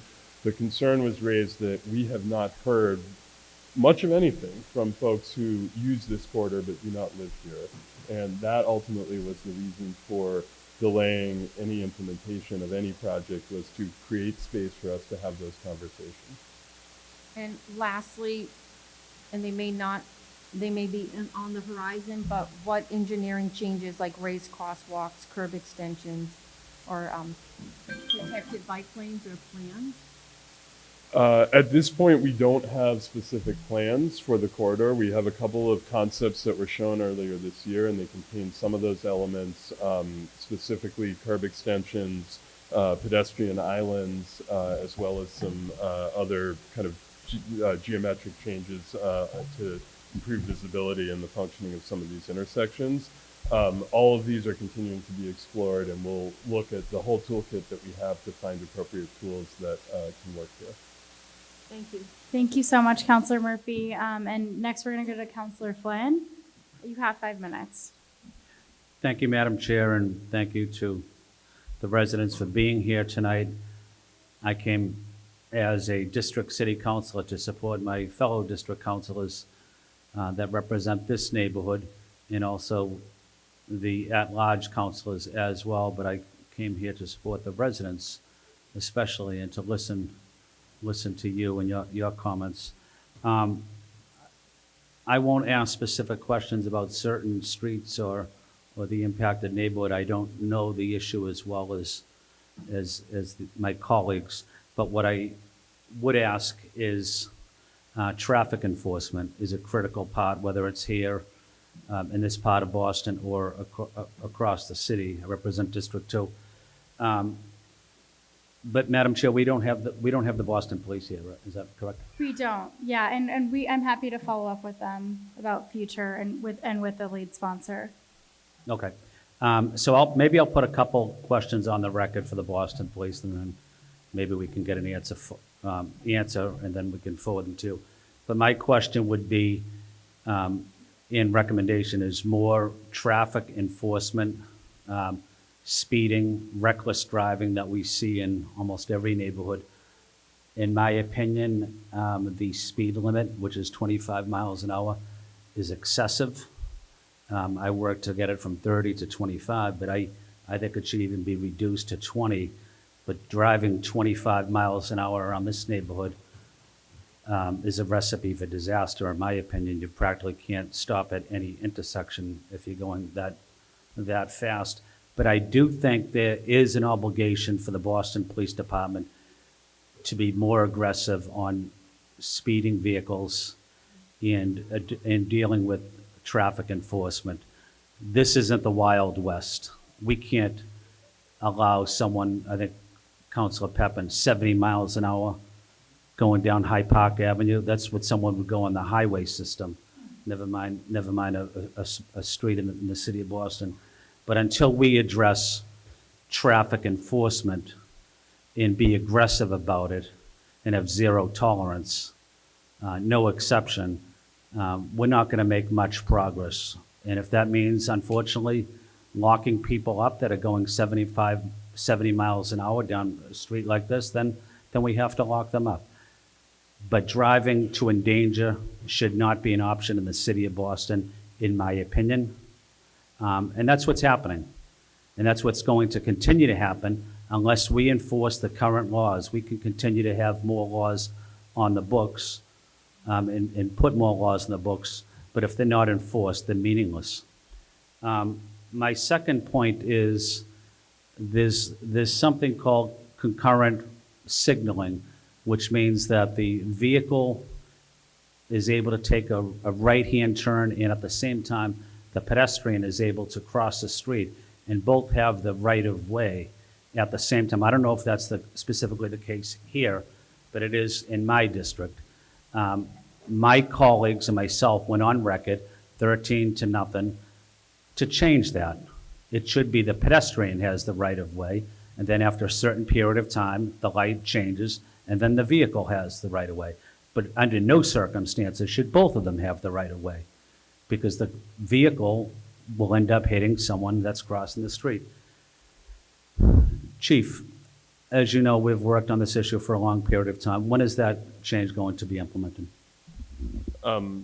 So I know we have had some conversation about this, Counselor. So at no point do cars and pedestrians ever both have the right of way in the city of Boston. That's not accurate, Chief. Chief, that's not accurate. Both. Hi, sorry. If No. we could just not discuss it in the crowd and hear his answer, that would be I'm good. happy to clarify that. So vehicles that are turning are obligated under Massachusetts law. They must yield to any pedestrians who are in the crosswalk. That is what the law says. So when we talk about right-of-way as a legal concept, right, what that says is you as a driver may not turn in front of a crosswalk that is in active use by a pedestrian. So that having been said, I understand that like many of our traffic laws, as we've been discussing, that law is not always followed and is not, and we have places where the city looks at, when we decide whether or not to allow for a concurrent turn, what the city is typically looking at is the volume of vehicles making the turn, the volume of pedestrians in that location. Well, in Chief- areas with... Chief, can I- Counselor, you asked a question? No, I did, Chief. I asked a question, but I do want to follow up, though, Chief. But I do want to correct you. They do have the right-of-way at the same time, and I have seen it. When a car is taking a right turn and someone's crossing the street, a lot of times the vehicle can't see the person that's crossing the street. It could be an elderly person. It could be a parent with their little kid taking them to the school. There could be a van in the way blocking it. My point is, both of them can't have the right-of-way at the same time. We need to enforce that and change it. Give pedestrians the opportunity to cross the street, and then the light will change, Chief. I'm concerned about that. I've said that to you. I want to see that change happen tomorrow. We can't continue taking chances like that, Chief. Counselor, I will tell you, if we made that change citywide tomorrow, every single person on this stage would be out of a job because no bus, No, that's no not car, true. no That's vehicle not in the true, city Chief. would be able to That's move. not true. Okay. That's not true. I want to make sure for once that I have time to ask my question, so I just want to, Counselor Flynn, thank you so much. Do you have anything else to say? No, I just want to advocate on my position because I do think it's an important issue, and I think it impacts a lot of residents, and I am concerned about it, and we need to make that change. The Boston City Council voted 13 to nothing for that change, and we still haven't made that change. Thank you, Madam Chair. Counselor, the Boston City Council voted without even a discussion or the opportunity for the experts who That's not understand accurate, traffic Chief. to come and testify Chief, on that the is matter. not accurate. That is what happened, and I think Chief, before you or other councilors decide what unilateral traffic policy changes should happen in the city, there should be an opportunity for some expert discussion, for public testimony, for public discussion to explore the trade-offs associated with it. That's not accurate, though, Chief. We had a hearing on that, and we specifically talked about that for a long My period of time. team was not invited prior to that vote. You're always invited, Chief. Okay, I want to make this about the issue that we're here to discuss, but Counselor Flynn, I want to thank you for your advocacy. I was actually, for once, I don't own a personal car, but I was driving on election day, delivering pizzas and donuts for once, and I noticed at the corner of Mass Ave and Boylston that I, as a driver, was being encouraged to turn at the same time as pedestrians. Mass Ave, that intersection in particular, is one of the most pedestrian. There was like 100 students crossing at once. And I was being encouraged in the driver's seat for once to turn at that same time and to wait, obviously wait till there was a break. But when there's so many people traveling, you're encouraged to almost like make someone feel uncomfortable. You're encouraged to encroach upon a pedestrian's personal space. So I know how important this issue is for you, Counselor Flynn. I understand the chief's position because if we wave a magic wand and change anything, like we have in my district many times, people react. And if they didn't know about the process, they feel like, oh my goodness, now there's traffic on my street. So I want to make sure that we do have that discussion. And we don't know what will happen, but if I'm chair of this, and we have the chance to have that discussion, I think we absolutely should, because it's a question of traffic. But I want to make sure that we are centered on what we're centered on here. But I just do want to thank Councilor Flynn for his advocacy, because I did notice that in my district, and I want to make sure that we keep pedestrians safe. So I'm going to ask just 2 quick questions to the administration. What impact does Trump's administration canceling trail and bike lane grants deemed hostile to cars have on our transportation future? And I'm just letting you all know that I chaired 2 hearings this year for grants that no longer exist for the city of Boston, over $20 million. And what we found is that the Trump administration cited EV chargers as one of the reasons they took away the grants. They also cited that they were trying to make cars move at a fast speed, which obviously is counter to what we're discussing today. So I just find this question to be incredibly relevant, because with limited resources, I want to know how we can move in a positive, pedestrian-friendly, bike-friendly direction when we have less resources. Yeah, so the good news, Councilor, is that most of the changes that we make in our street, most of our state of good repair work is funded through city capital dollars or state dollars, state aid dollars, or federal formula funds. And those formula funds are distributed as block grants to the states and then divvied out through the Metropolitan Planning Organization. And so they typically are not subject to the kind of politicized, grant decision-making that we've seen with those 2 grants. That said, unfortunately, we did receive cancellation notices on 3 grants that the city has been awarded, totaling in excess of $30 million. And it's very unfortunate. It's very unfortunate that they use sort of a pretext of a $25,000 EV charging component to cancel a $20 million grant to improve bus transportation and safety in Roxbury. It's unfortunate that they took a program called Safe Streets for All and declared that curb extensions, because they might reduce vehicle travel space, were incompatible with the purpose of the Department of Transportation. We're clearly up against a very hostile federal administration. We will continue to do the good work that needs to get done with the dollars and the resources that we have. Where there are opportunities for federal support and competitive grants that we think we have a chance of being awarded, we will continue to apply. But I think we are in a mode right now where it is largely, we are on our own as a city and as a state to make smart choices with the transportation resources we have. Thank you. And this is a really tough question for my district, so bear with me. What I see here today is people asking for transportation improvements. They're asking for roads to be slowed. They're asking for crosswalks. They're asking for just a safer Hyde Park Ave. In my district, people have asked for the opposite in many public settings. They have asked for people to be less safe riding their bike. I am a multimodal person. This work is really emotional for me, as a friend of a friend passed away on a bike right before I became a city councilor. And you just see people that, I did see, signs pop up during the mayoral campaign, like bike lanes mean that I arrive alive. And I think I saw those, and I think that advocacy is so important. It's not advocacy I usually see in my district. So when we have a nearby community that's asking for these changes, in times when my community was not asking for changes, those changes were made. How do we reconcile that? I think what we have learned is that any change we make, if it affects people's daily lives, will engender a strong reaction, one way or another, usually both at the same time. There are projects, in your district that were, loudly opposed by some residents. There were also residents who have thanked us and said how much better it makes them feel.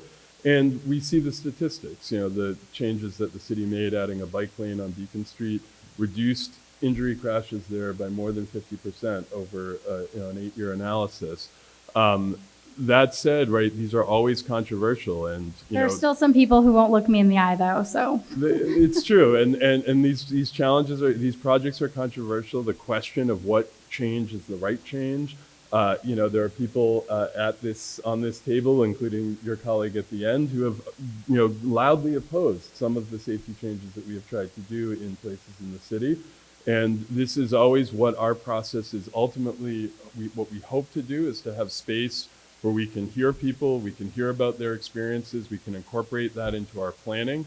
We can look at the trade-offs together as a group, understanding that there will be trade-offs no matter what we do, or if we do nothing, that is also comes with trade-offs, and come to a place where at least we have consensus on what the problems are, what the opportunities are, and ultimately the city needs to make a decision informed by all of that, recognizing that not everyone is going to be happy with the outcome.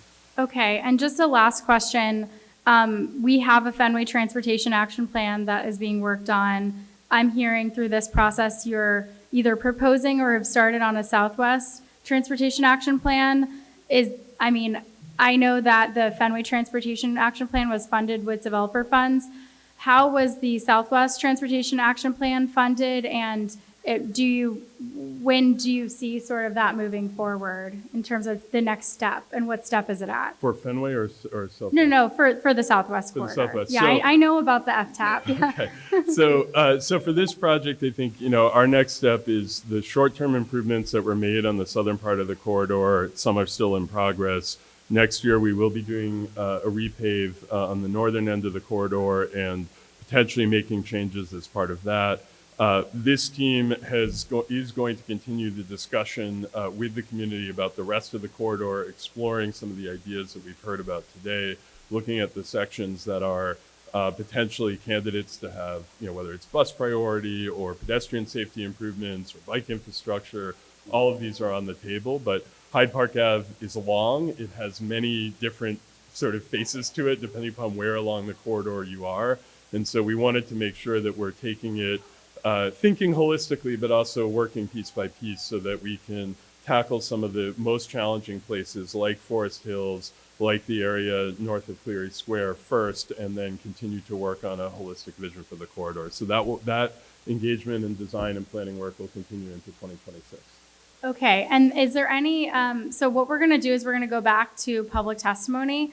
I just wanted to give you the chance to all of you to give sort of a closing statement if you had any we may go back to questions, so I don't wanna let you leave immediately, but, okay, so maybe we'll come back to you with that, okay. Okay. So, let me see where we are. So we're gonna do 2 minutes. I want everyone to line up. We have a lot of public testimony left, and I do wanna make sure that everyone gets equal time. Ronnie Schloss is next, and Trevin Langsford, and then on deck, or I forgot what the things, Dan Toffen.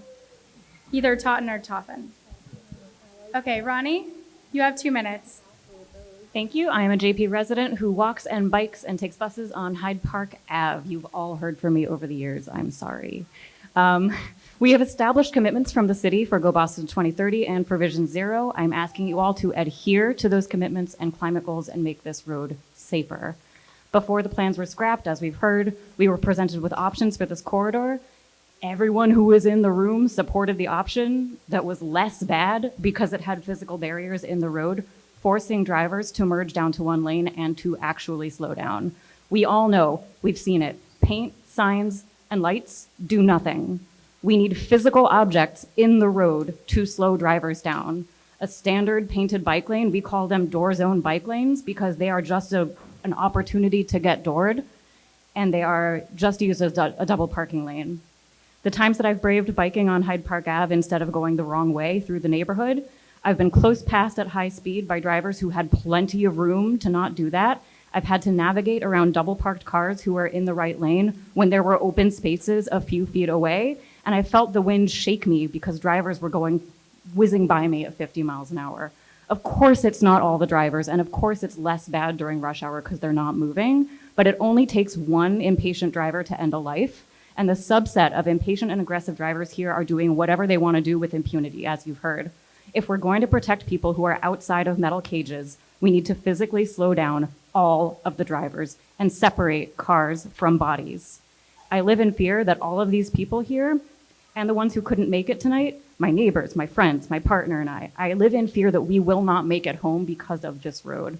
You have an opportunity to take something dangerous and make it safer. If you don't take it, the next time a person is hit on this road, their blood is on your hands. Those statistics that we've talked about are people with families and people who care about them. They are not just numbers. Thank you so Thank much. Trevin? And then Dan. On Hyde Park Avenue, children are killed. Pedestrians are mowed down, and even drivers are maimed on a stretch of road that the city of Boston has classified as one of the top 3% of high-crash streets. This is not a new problem. How many more meetings will we have to attend while Hyde Park Avenue continues to destroy lives and livelihoods?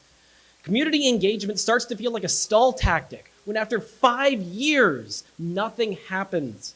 The Complete Streets effort that the city started in February of 2020 or 2019 seems to be long forgotten now. And even just the restriping of a small section of Hyde Park Avenue to improve safety is delayed and eventually passed over against the expressed wishes of residents and users of the corridor. We know how to make streets safer.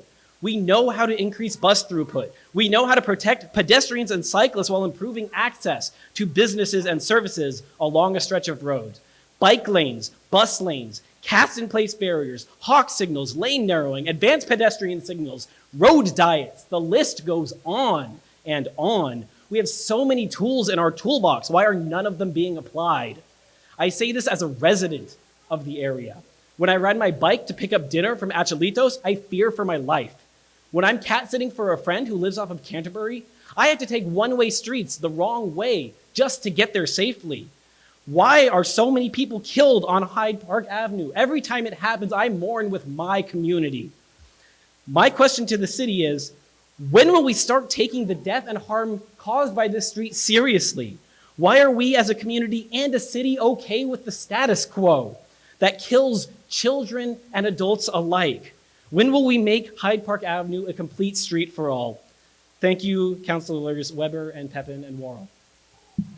Thank you. Dan Totten. Hi, my name is Dan Totten. I'm an organizer for the Boston Cyclists Union. And I just want to state that moving forward with this project is a top priority for the Boston Cyclists Union.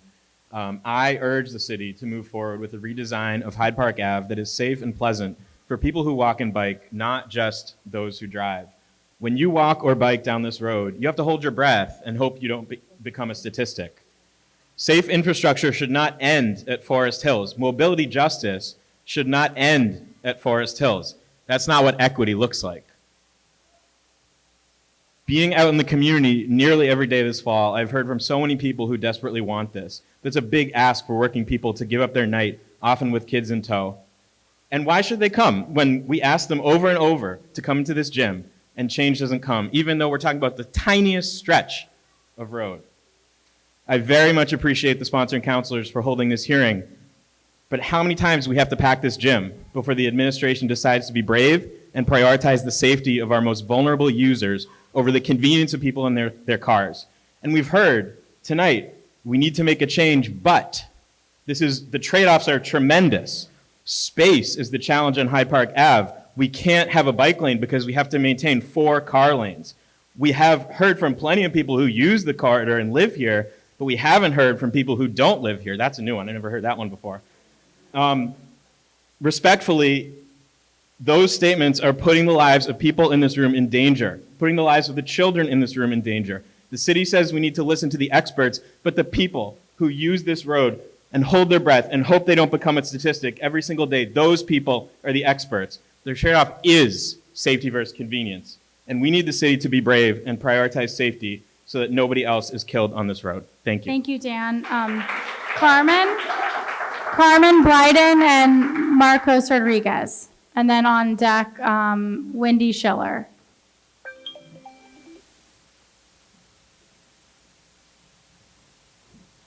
So just introduce yourself when you go. Thank you.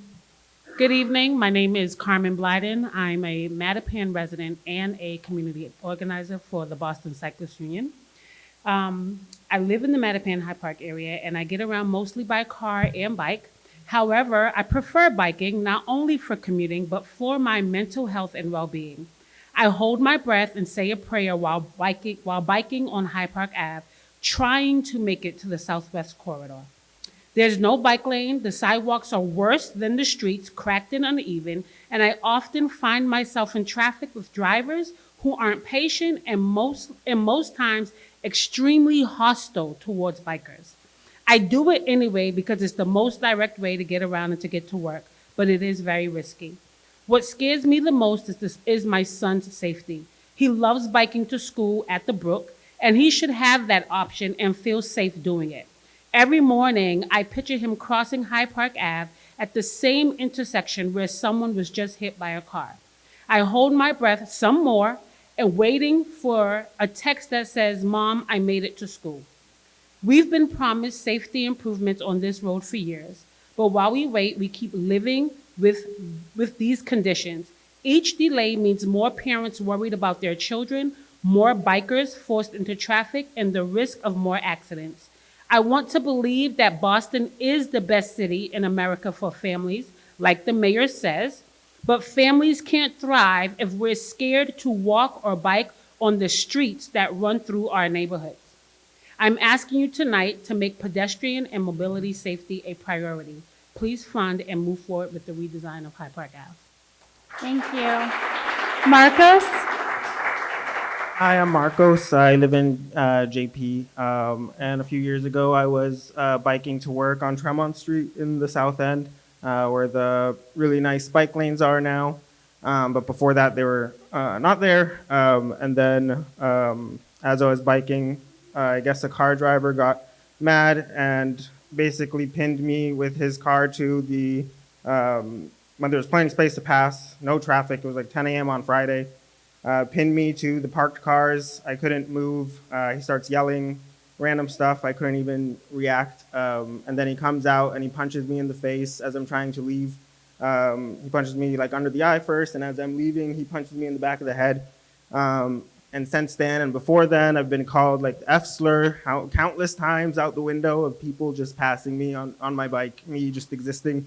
So yeah, I don't really like, I've been really disappointed with the administration this year because of the removal of the bus lanes, the bike lane barriers, and calling flex posts ugly when they're certainly better than nothing, and replacing them with something that's worse than them, I don't see value in. I mean, I urge the city to try and I don't understand asking more residents to see what their opinion is when the inevitable conclusion is that they agree that they just want to speed through Hyde Park Ave, and then so you're basically saying we're agreeing with what's happening, so we're complacent with what's happening.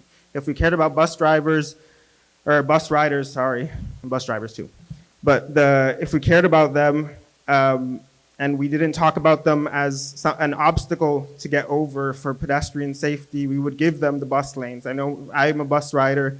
I don't have a car. I take the T and I bike. We wouldn't be saying that we wouldn't talk about them first. We all know it's drivers that want to speed through Hyde Park Ave that are impeding traffic flow, and bus riders. Thank you, Marcos. Wendy Schiller. And Josh Hoxie is next, and then Matt Schumann. Okay. Good evening, everyone. My name is Wendy Schiller, and I've been a Boston resident for 12 years. I just moved to this neighborhood from Allston Brighton, so although I am used to cars, bikes, buses, and heavy traffic, this is really different because the cars drive 20 miles per hour on average faster here. I commute downtown via this stretch of Hyde Park Ave almost every day from Florian Street to Forest Hills. My arrival time can shift on average by 20 to 40 minutes entirely depending on the 32 bus and general traffic conditions. My bus stop return trip requires me to leapfrog across from Florian Street to a very narrow median, and there is no crosswalk, and it feels very unsafe with all of the speeding. In the face of these issues with the 32, I sometimes make a game time decision to blue bike to Forest Hills, but the drivers often push me to the sidewalk where there are pedestrians I'm inconveniencing or broken glass or other obstacles. I stopped commuting by bike in Alston years ago after breaking my arm in a hit and run, and I feel like without a bike lane, I'm almost assuredly risking that happening again or worse. I have sympathy for the drivers in this situation because my fiance often drives and has had a few narrow misses himself with cyclists biking the wrong way against traffic or pedestrians not looking both ways. A protected barrier lane would solve for both problems. I've heard a lot about driver commutes tonight, and as a car owner myself, I don't think positioning the needs of cyclist safety as counter to the needs of drivers is fair or reasonable. Hyde Park in its current state feels like a lose-lose-lose by foot, bike, or bus, and I urge the council to implement more safe crossings, a dedicated lane for the 32, and protected bike lanes along Hyde Park. Thank you. Thank you. Josh Hoxie. Okay, and if folks can line up, okay, Josh Hoxie, Matt Schumann, and next is Brian Jordan. I'm going to make this too tall for Matt on purpose.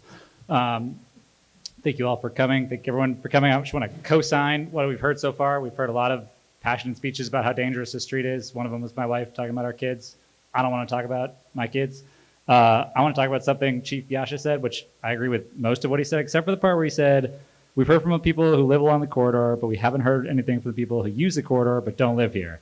And I would argue with my good friend from Jamaica Plain here that we have heard from those people.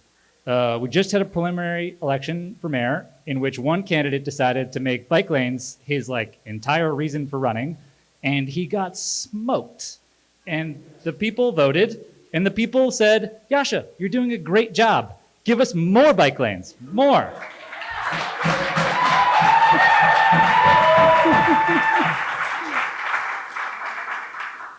So I hope that you take that support and bring it back to your boss, AKA the mayor, who I really strongly support, and I want to see bike lanes on Hyde Park Ave.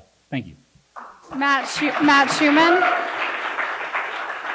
And then we have Brian Jordan on deck and Adrina Murray, I think, or Andrea Murray, sorry. Andrew, sorry. Matt, go ahead. Good evening. Thank you all for being here and for the sponsoring counselors for putting this together. It does feel like counseling. It does a lot. I want to share two quick anecdotes. I too, of course, am in support of making Hyde Park Ave safe for people who are walking and biking. So I live on Wyndham Street. I bike to now the Croft School. I used to bike to the Southwest Corridor 3 to 5 times a week. 2 Mondays back, came home, got my son, and then biked with my son to the Croft School playground, and was biking back. As you know, it's very unsafe to bike anyone, but especially with a toddler on the bike. So I was biking on the sidewalk on, let's say, on the part of Hyde Park Ave that touches the train. There was a guy wearing headphones walking ahead of me. I rang the bell. Because we don't have a culture of this, he just eventually just moved to his left, which is the opposite of what I thought he was going to do. So I moved to his right, thinking I would just kind of squeeze by on the right. He, without turning around, then moved to the right, which forced me to kind of throw on my brakes because there was like one of those electrical utility boxes there. So I threw on my brakes and kind of veered to the left, which just to try and stabilize the bike, which meant that I was at that point, because the sidewalk's relatively narrow, at risk of kind of tipping into Hyde Park Ave. So whatever bus was heading down Hyde Park Ave. So I'm kind of in this awkward position where I'm trying to catch the bike, stop it from falling over with my son on it, but also prevent myself from tipping into Hyde Park Ave for the oncoming bus. I guess it just feels insane to me that we can't find a better solution for a 300-yard, certainly all of Hyde Park Ave, but especially the walk hill to Ukraine to Arborway, that kind of it just feels wild to me that with the highest concentration of urban planners and intellectuals in North America, we can't find a way to fix this after 6 years and just massive community support. I also the other day walked with 21 kids from the Croft School. Whatever, we got beeped at 3 to 5 times for walking on the sidewalk as people sped into the lights at conservatively 50 miles an hour. That's just crazy. Thank you so much.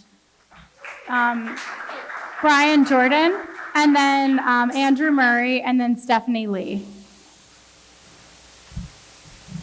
Hi, Thank you, counselors, for holding this meeting. I'm Brian Jordan. I moved to Jamaica Plain 19 months ago. Before that, I was a constituent of Councilor Durkin. I am a car owner. I'm also a daily commuter on the Orange Line. I walk around the Jamaica Plain neighborhood. I periodically bike. I can tell you that having lived here for only a short time, the worst part of biking in the Forest Hills neighborhood is all of the cars on Hyde Park Avenue. The worst part of riding the train in the Forest Hills neighborhood is all of the cars on Hyde Park Avenue. The worst part of driving in the Forest Hills neighborhood is all of the cars on Hyde Park Avenue. And whenever I ride the bus, the worst part of that commute is all of the cars on Hyde Park Avenue. So how about we, deal with this problem, which we've known about for 6 years. We've been talking about it for a very long time. I think we have some very smart people in the administration. We have some very smart people in the council with a lot of great ideas on how to address this problem. You know what to do. Thank you for calling us smart. Andrew Murray, and Stephanie Lee, and then Michaela Thompson. Hi, my name is Andrew Murray. I am the founder of Residents for More Residents and a proud board member of Walk Up Roslindale. I live just off Cummins Highway, smack dab between Hyde Park Avenue and Washington Street, and commute primarily by bus or bike to Forest Hills. Being situated between these two streets, I get to experience daily what I call the tale of two cities here in Roslindale. On the Washington Street side, I can bike in marked lanes, catch a bus in a dedicated lane with real connections to Forest Hills and Southwest Corridor. It feels like the city in that section has really invested in safe, sustainable options. On the Hyde Park Avenue side, as we've heard tonight, it's the complete opposite. Biking inches from cars going 40 or 50 miles an hour, waiting for a bus without a dedicated lane, and crossing 4 lanes on foot feels like taking your life in your own hands. I don't have kids, I have 2 dogs. I take them to Metro Vet just up here. I take them on the bus, and crossing with them, I've had close encounters. Can't imagine if I could. Jeez, got emotional. So the result's predictable, right? Washington Street has become a vibrant multimodal corridor. Hyde Park Ave is a car-dominated, unsafe, and isolating space, especially for people who can't afford to, afford a car with the rising cost of car ownership. This inequity needs to be corrected, and it requires courage from you, our elected officials.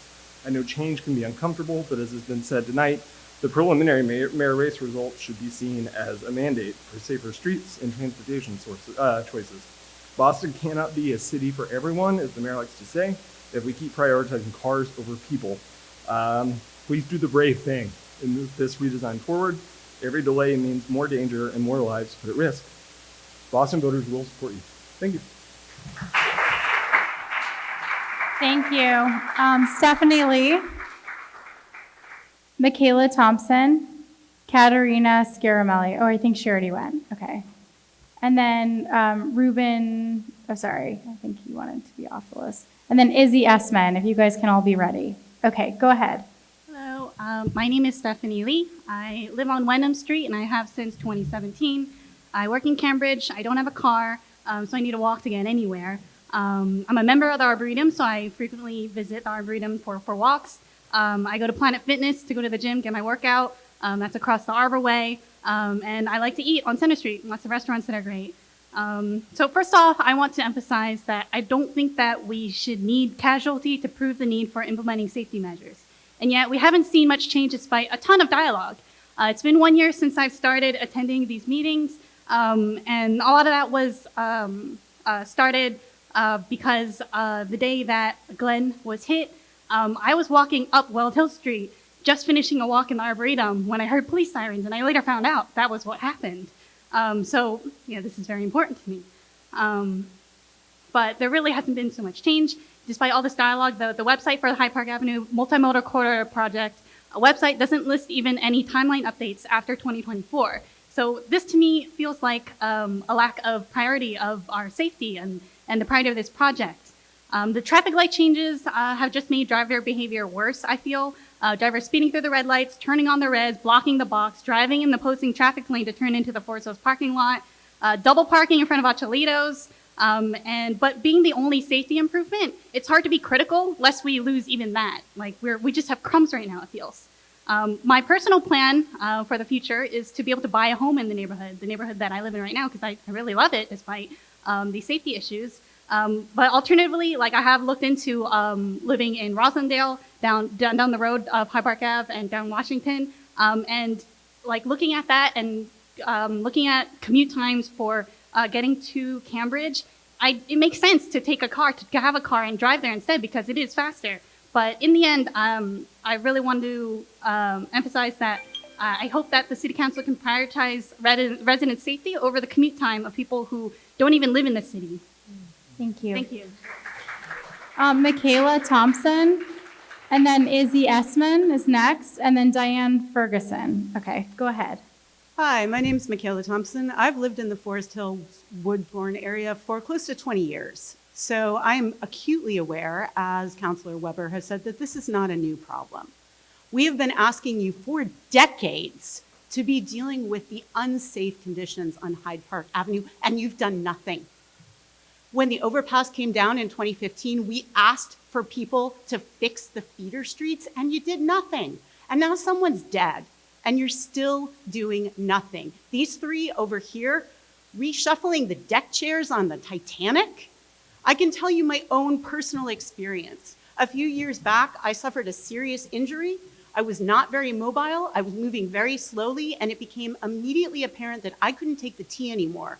Not because of the train, but because of the walk half a mile to the station, over broken sidewalks and across intersections that I could not safely cross. And it made me think about how the elderly, the disabled, people with mobility issues navigate this neighborhood every single day.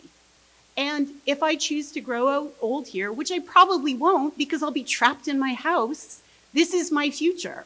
To be stuck in a house, to be unable to use public transportation half a mile from my house. Again, we have been asking you for so long to fix these problems. It is shameful and inappropriate that you continue to privilege convenience over safety because that is exactly what you're doing. That's all I have to say. Izzy Essman is next, then Diane Ferguson, and then Eric Haro. Go Good ahead, evening. Izzy. My name is Izzy Essman. I am a JP resident. I have lived in JP for 3 years. For the past 15 months, I have lived directly on Hyde Park Avenue. I'm not sure how many people here can say the same. I walked a quarter mile to get here. I love that this is my neighborhood. I also have a front row seat to absolute tomfoolery and shenanigans between Ukraine Way and Tower every day at all hours. It is the noise, it is the reckless driving, it is the speeding, it is the gridlock. It is just the worst of humanity coming together on 4 lanes of road. I just hate it. I'm also a teacher, and I have the delight of riding a school bus to the school in the suburbs where I work with my kids every morning and every afternoon. And a week and a half ago, I was nearly smushed on Arborway by someone who disregarded the stop for a school bus sign and zoomed past me. And once I got past over to the other side of the street, I said, oh my God, what if that had been one of my kids? I'm a small adult, but the kids getting off the bus are even smaller than me. I don't know, and I don't want to know whether I would rather be hit by a car or watch one of the students at my school get hit by a car. I beg that that never has to come to it. I am so moved by being here in community with all the parents and the educators. Feel the fear too. So I am so glad to be here. I am happy that everyone agrees that we really need to change. Please, you have the information, you have the opinions. Do something. Do not wait until winter. Just do something, please, now, fast, before another person gets hurt. Thank you. Thank you so much. Okay, Diane Ferguson, Eric Haro, Steve Dudley, Christy Rogue, I think Hillary already went. Barbara Rice. Okay, that's the order. If you hear your name, just stand up. Okay, go ahead. Hi everyone, my name is Diane Ferguson. I also live along Hyde Park Avenue. I work in the Longwood medical area and I bike commute to work, or I take the bus when it stops if it's not full. So every day I'm pretty much coming down this stretch of row from the soccer field down the road up to Ukraine Way and across to the Southwest Corridor. I've been a bike commuter for almost 20 years and this is the scariest bit of road that I've ever had to consistently bike down. The number of times where I'm cycling up this road and I'm passed by cars within an arm's length going 40 to 50 miles an hour, like people are saying, is absolutely terrifying. I'm constantly scared that I'm going to get pushed into the parked cars, or even worse, where the road narrows coming up to Walk Hill Street and it changes from the parked cars to almost people double parking down the side of the road, that I'm going to get smushed in by people who are impatient in their cars. So that's my first thing. The other thing, being a resident on Hyde Park Avenue, especially across from the soccer field, I'd like to take a minute to talk about is the pedestrian crossings. I definitely also have a first-hand view of how unsafe it is for pedestrians to run across the road, which they often do. We have painted pedestrian crossings on the road, which absolutely one truck stopped for me today, which is maybe the first time in my 2 years living here that somebody stopped for me at a crosswalk. The number of times I've stopped at the traffic lights and they've skipped the pedestrian signs is just innumerable, or you're just waiting 5 minutes for the pedestrian lights. And I often see kids running across the road to get to the soccer field. So it's not just me on bikes, it's not just pedestrians wandering around. Like, we create a really horrible situation and it's just a matter of time before something, again, terrible happens. So please actually take the opportunity to make changes and not just call another meeting.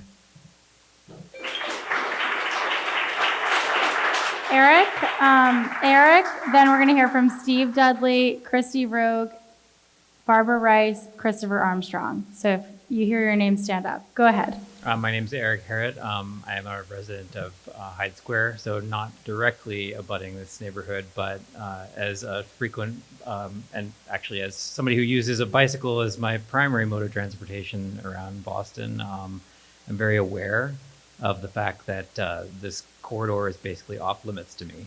I don't go places by bike that I have to use this road to get to. I have friends that live in Hyde Park and I drive to visit them because this road isn't accessible to me. I want to thank Councilor Weber and Councilor Durkin and Pepin for hosting this hearing. This is an incredibly important issue, and it's frankly offensive that we're back here in this room again. We've heard from the community. I think it's actually pretty unanimous that people want this road dealt with and for it to be made safer. And I want to echo the comments about the mayor's race, not just this one, but the last one. There was essentially a mandate. We've had multiple rounds of elections, mostly where biking and safe streets were a major issue, aside from housing. And the public has spoken pretty definitively that they are concerned about street safety, and it is a priority over getting more cars through the area more quickly. I don't think it really behooves anybody to continue to talk about it. Just build the thing.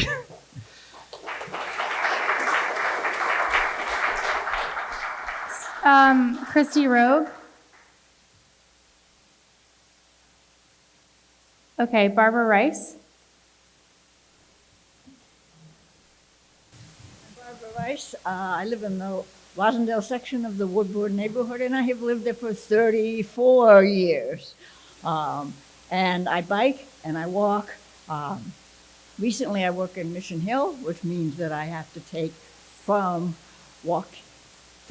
here, I have to take to get to that Ukraine intersection that everybody's been talking about, and going up before I can get to a bike lane. And it is really a hazardous, as so many people have said. Coming back, I don't even try to make the turn onto Walk Hill. I keep going on Hyde Park Ave on my bicycle, but that's really taking your life into your hands. There's the parked cars, there's the buses, so it's dangerous. I just want to reinforced what everybody has said tonight, that I've had those same experiences, and that I've been in meetings, there have been too many meetings, and too little has been done. Thank you. Christopher Armstrong. Daniel Dwyer is next. Then Analia Abuya is after that, and then Jessica Ment. Okay, go ahead. Hello, I'm Chris Armstrong. I'm a resident of Woodbourne neighborhood. I live in Wachusett. Been there for about 4 years now. I want to start off with a little anecdote. So I rent, and recently we had a turnover in roommates, and someone asked me, someone looking at the apartment, what's the worst thing about living here? And I said Hyde Park Ave, and specifically the Ukraine Way intersection and Arborway and all of that. And I think, Chief, you used the right word there when you said moat. Forest Hills is surrounded on all sides by 4 lanes of traffic. It needs more bridges. It needs more connection to the place that people want to go. And then as part of that, I want to talk about kind of the isolation and also the hope. Like, I want to be able to visit the people on Washington Street in Roslindale Square, in Cleary Square, actually using Hyde Park Ave as a bike lane. I do not go south of where I live on my bike because there is no safe way to do that. I love the parts of my commute. I work downtown as a teacher. I love Causeway Street. I love the lanes on Commercial Street. I love Tremont Street. I am so relieved when I get there. I love getting to the Southwest Corridor Trail. It's my favorite part of my day, coming home in the trees with the sun. And it sucks when I get to Forest Hills and I get to Arborway and I see the ghost bike and it's the end of my day. I want to be happy. I want to be like celebrating whatever. And that's what I have to see. So I'm excited for change. I was so hopeful when we presented the different options last year. It felt, or I don't even remember when it was at this point, this year. But I was just so hopeful. I don't want to speak to that hope and losing it in July and like how much that was just so frustrating and disappointing. And I hope that this can kind of rekindle it and refocus us on doing something for this project. Thank you so much. Daniel Dwyer. Daniel, and then Analia, and Jessica, and Dorothy Fennell. Okay, go ahead. Thank you, and thank you all so much for having this hearing here in the community. So I live about a block or two that way. My name is Daniel Dwyer, and my daughter is currently a 3rd grader at the Curly. So we commute from here to there, and we've been doing that since she was in K1. So at first, we tried doing it by car, and I thought, this will be easy. It was about halfway to my job in Longwood. I'll drop her off by car. And after a month of a 30-minute drive from here to the Curly to drop her off with a very, very hates being in a car 4-year-old at the time, I think I checked the car and my average was 2 miles an hour. I realized, Hyde Park Ave absolutely is terrible as driving. Let me try bike commuting. So I bought a bike, got a bike seat for her, and I thought, I'm going to do this by the rules. I'm just going to kind of follow the rules of how one should ride a bike in traffic. So from here to Ukraine is basically gridlock in the morning. So if you're going to do that by the rules on your bicycle, you hop in at the end of this line of traffic. You're going, that 300-400 yard stretch. Let me tell you, cars really love it when they are caught behind a bicycle going at bicycle speed with a child there while the traffic is moving at traffic speed. So that was really fun.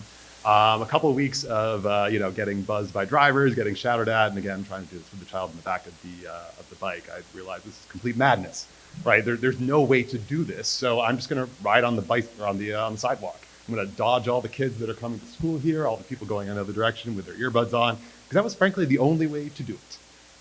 And that was 5 years ago, and nothing has changed. This is madness, right? There's no way to do this. This system is completely broken. Nothing has changed. Please do something. Thank you. Analia. And then Jessica Ment, Dorothy Fennell, Alex. Go ahead. Hi, my name is Analia Abuja. I want to thank you all for having this meeting here, but I also want to take a moment to thank the neighbors for coming out again.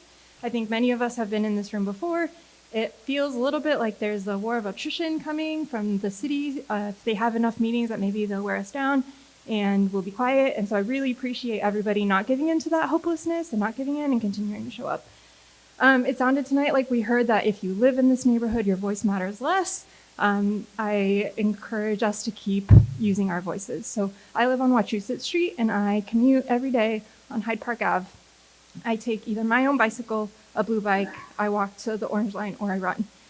We've already heard a lot about what's awful about Ukraine. It's impossible on a bike to turn left. You have to turn into the left lane. If I can't make that left on my bike, I have to go straight further north on Hyde Park Ave, and then I'm often encountering cars that are double parked, which forces me into a really dangerous situation of needing to go around a car into another lane of traffic where cars are already going really fast.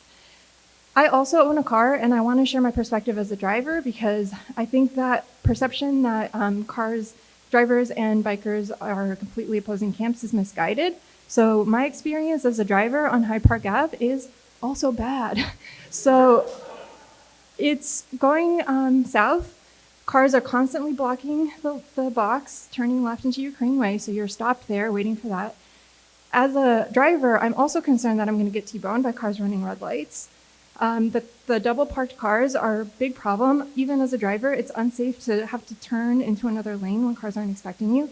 And I also feel for the bikers. I don't want to have to go past them, but I have to keep up with the speed of traffic where you get honked at to go right on red. So there's a lot of pressures that make me feel unsafe.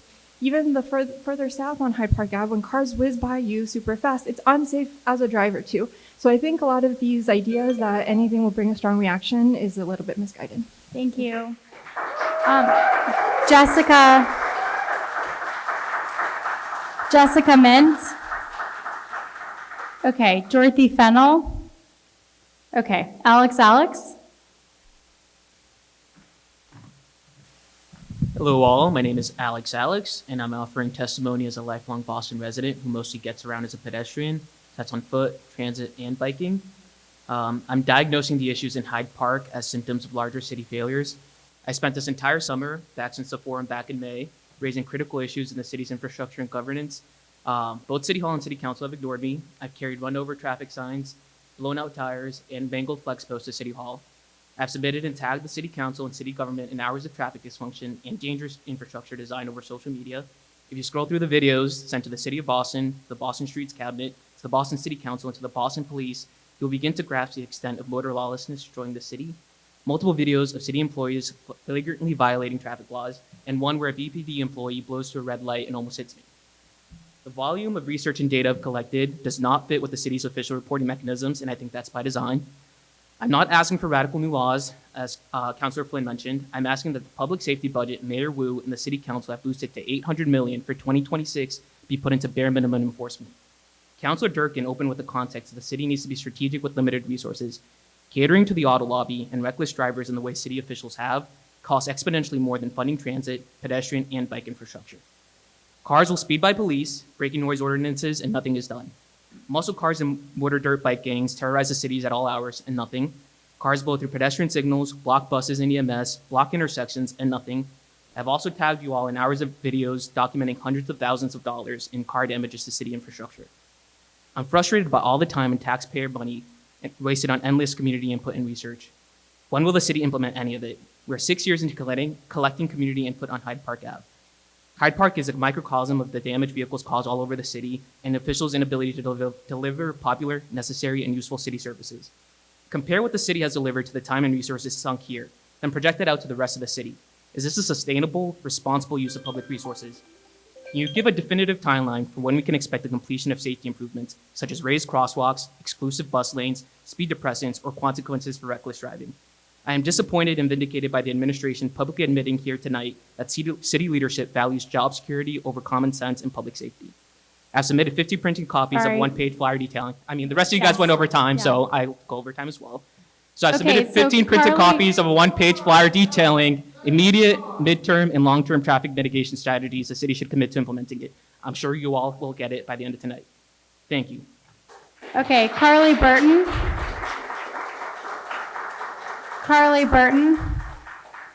Okay, Kurt Newton, Scott Jones,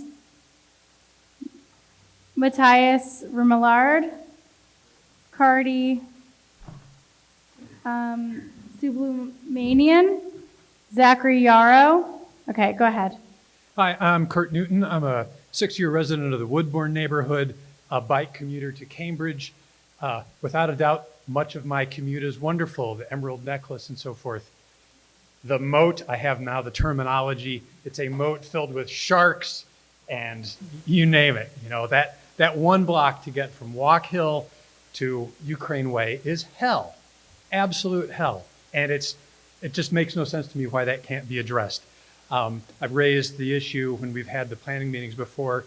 I sure hope that Ukraine Way can be dealt with holistically as part of the Hyde Park Ave situation, because I don't think we'll be able to deal with the intersecting issues. The way that stuff ripples onto Hyde Park is, I feel it every single day. In addition, you know, the coming north from Walk Hill, trying to get to Hyde Park Ave, you know, trying to navigate that left turn, the traffic that's on Ukraine Way, I have to ride the sidewalks many days. There's no way around it. Coming the other direction, the rocket out of the bottle effect from southbound traffic when they see that space start to open up after you clear Ukraine Way is frankly terrifying. So, you know, we've heard it, you know, from everybody here tonight. I'm just right on board. Please, please, please fix this. Thank you. Scott Jones. Just gonna hold this a little tall. Hi, my name is Scott Jones. I'm a resident of Woodbourne. I bike every day with my 2-year-old daughter down Hyde Park Ave in a cargo bike. Excuse me, it's pretty emotional to talk about this today and gonna do my best, but every day is a harrowing experience biking down that street. We've heard a lot about enforcement today. While that is very needed, sometimes I feel like that's just another way for you all to kick the can down the road and avoid the hard discussion about making infrastructure improvements to that street. One day I was doing my best to cross that intersection. We have to bike down Hyde Park Ave and wait for a lighted cross so that we can get through. We wait for all the cars to run the red light and then all the traffic jammed up there and then still have 5 seconds to scoot across. One day, as I was going, 3 cars passed. There's a parked cop across the street with his window rolled down. After 3 rolled through, I yell to the cop, I say, yo, there's cars going through. The 4th and the 5th car go through the light. He sees it happen and does nothing. So we need enforcement, but that's not enough. You guys need to act on the infrastructure improvements we already talked about. And again, I feel like this is a feat in you guys kicking the can down the road after so many meetings. It's really it's like honestly impressive, and it's just maddening. So please do something. Thank you. Thank you. Matthias, then Cardi, then Zachary, then Marnie. Hi, my name is Matthias Remillard. I'm a homeowner on Hyde Park Ave, just across from Northbourne, and I've lived in JP for years, which means I've spent so much time walking and biking on the loud, noxious, stinking highway of Hyde Park Avenue. Biking in Hyde Park Avenue traffic is a harrowing experience, like everybody else has said. I'm a very confident and experienced road cyclist, and I take the whole right lane when I bike on Hyde Park Ave because that's the only way to do it safely. That means I still have drivers passing me within inches at speeds much higher than 30 miles an hour, honk aggressively, roll down their windows and scream verbal abuse at me, and swerve as if to hit me to deliberately scare me. Those experiences repeatedly wore me down, so I started biking on the sidewalk because I was literally risking my life riding in the street where I'm legally allowed to be. From my living room, I can watch the speed sign on the Hyde Park Ave median. I regularly see speeds in excess of 50 miles an hour. I have watched drivers speed towards parents with children in crosswalks, blaring the horn so that the parents have to sprint across the street with their children to save their lives. I have had to cork, and if you're not familiar with corking, it's a practice where a cyclist physically uses their bike to block car traffic. I've had to cork Hyde Park Ave to marshal pedestrians across because cars will not stop. The city needs to redesign the whole corridor. I am beyond disappointed that the city is not making safety improvements any further than Ukraine Way. The city knows this corridor is deadly. Failure to improve safety on this whole road, not just a tiny stretch, feels like negligence. You must fund this project for safety and slow cars down. At this point, I'm beyond having sympathy for drivers of private cars passing through getting inconvenienced. This is our lives. Protect us. Thank you. Cardi? Okay, Zachary?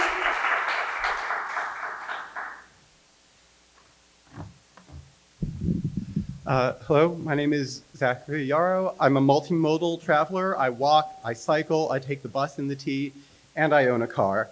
I am painfully familiar with Hyde Park Ave because my partner's place is just down the street. And as you've heard, it feels awful to walk along, let alone to cross it or cycle in it. And the hard data of EMS responses back that up. The level of stress makes the same length walk feel twice as long as it would in downtown or Cambridge where the speeds are slower. Just crossing the street in a marked crosswalk to catch the 32 feels like playing Frogger on a highway.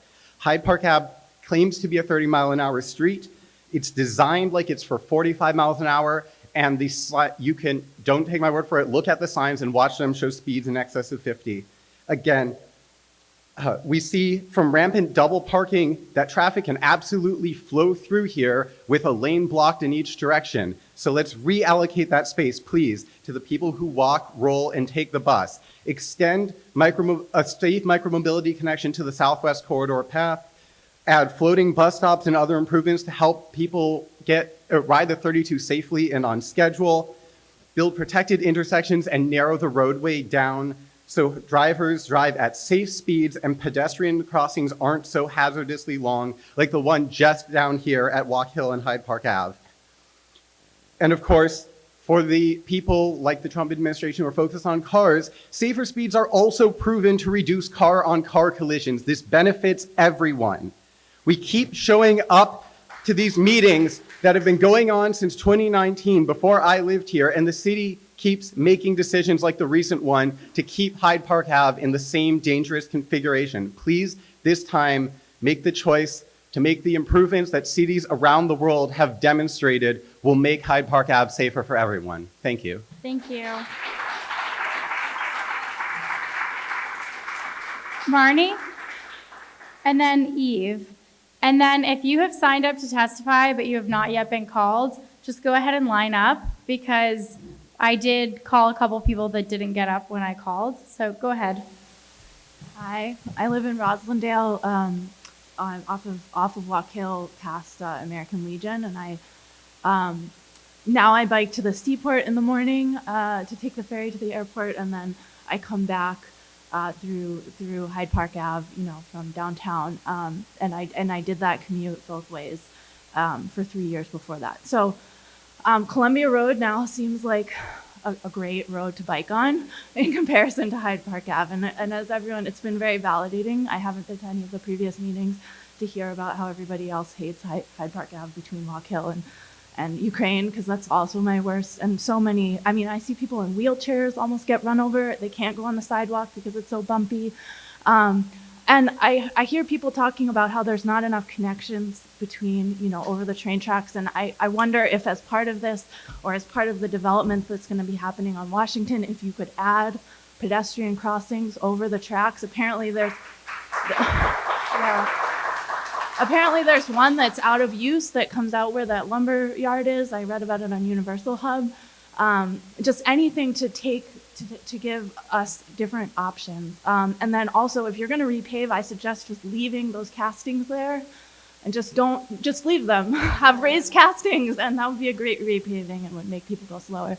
So thanks. Okay, thank you. Eve? My name is Eve Boltax. I live across the street on the corner of Walk Hill and Wachusett. And I am one of those people who would be a biker, except it doesn't feel safe. So I am adding to a car on the road. I also wanted to say ditto to everything everybody said tonight and give a out-of-the-box idea that I've had for about a year or so, which is to make Forest Hills, the T station, the center of a roundabout, and to so have one-way traffic going around from down Hyde Park and then around Arborway and then Washington and Ukraine, and just I think, we could have more space for the things we need for a bus lane and bike lanes, and it would just shake things up. And yeah, that's all. Thank you. So it looks like we are done with public testimony. Okay, perfect. Go ahead. Then we'll be done with public testimony. No, it's good. We're almost at 40, so you're adding. My name is Dahi Blair. I'm a cyclist for like 35 years in the city of Boston. And I bring that up because I come to this school with my daughter Matilda, who's 9 years old, and Una, who's 6 years old, and drop them off here by bicycle every day of the week.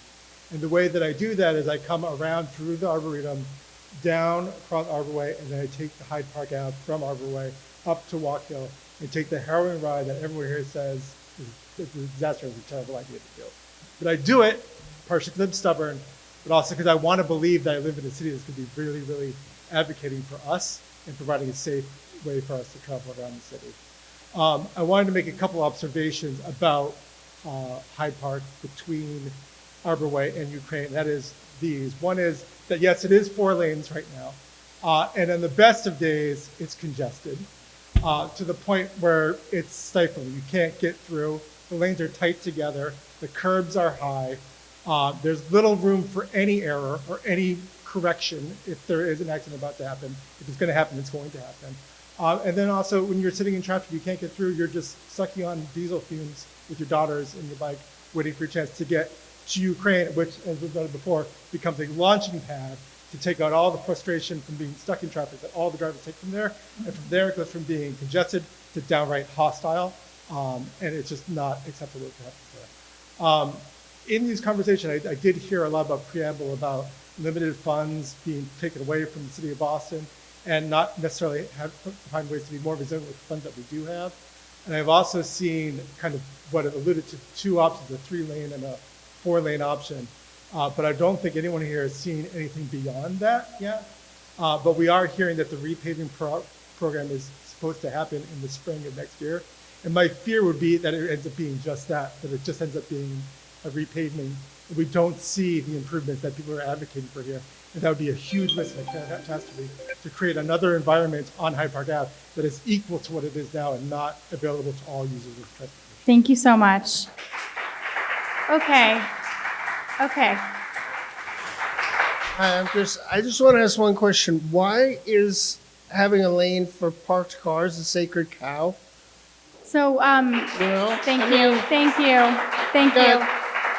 Sorry, I don't buy the argument that it doesn't make sense that all those businesses really need them, that you could maybe make an argument or you could do some study that more pedestrians and bicycles would frequent those businesses if the car situation was better. I mean, no one even ever seems to talk about it. Why Thank you. can't you Thank just you get rid for of all sharing. Okay, perfect. Thank you. So, I always hate to be the bad guy, and anyone who knows me and the ways I've operated in my district, I have been one of the most fervent advocates for multimodal transportation, if I do say so myself. So I really appreciate everyone's testimony tonight. I want to thank the lead sponsor, Councilor Weber, for asking me to host this in district because I had to use my offsite hearing through my committee, and I wanted to make sure that everyone had an opportunity to actually testify.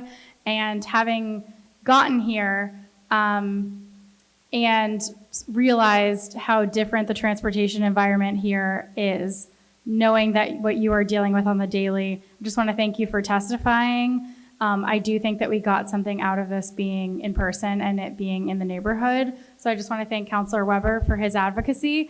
I want to give everyone a chance to do closing statements. I'm going to start with the administration and then my colleagues will do closing statements. So go ahead, Chief Franklin Hodge.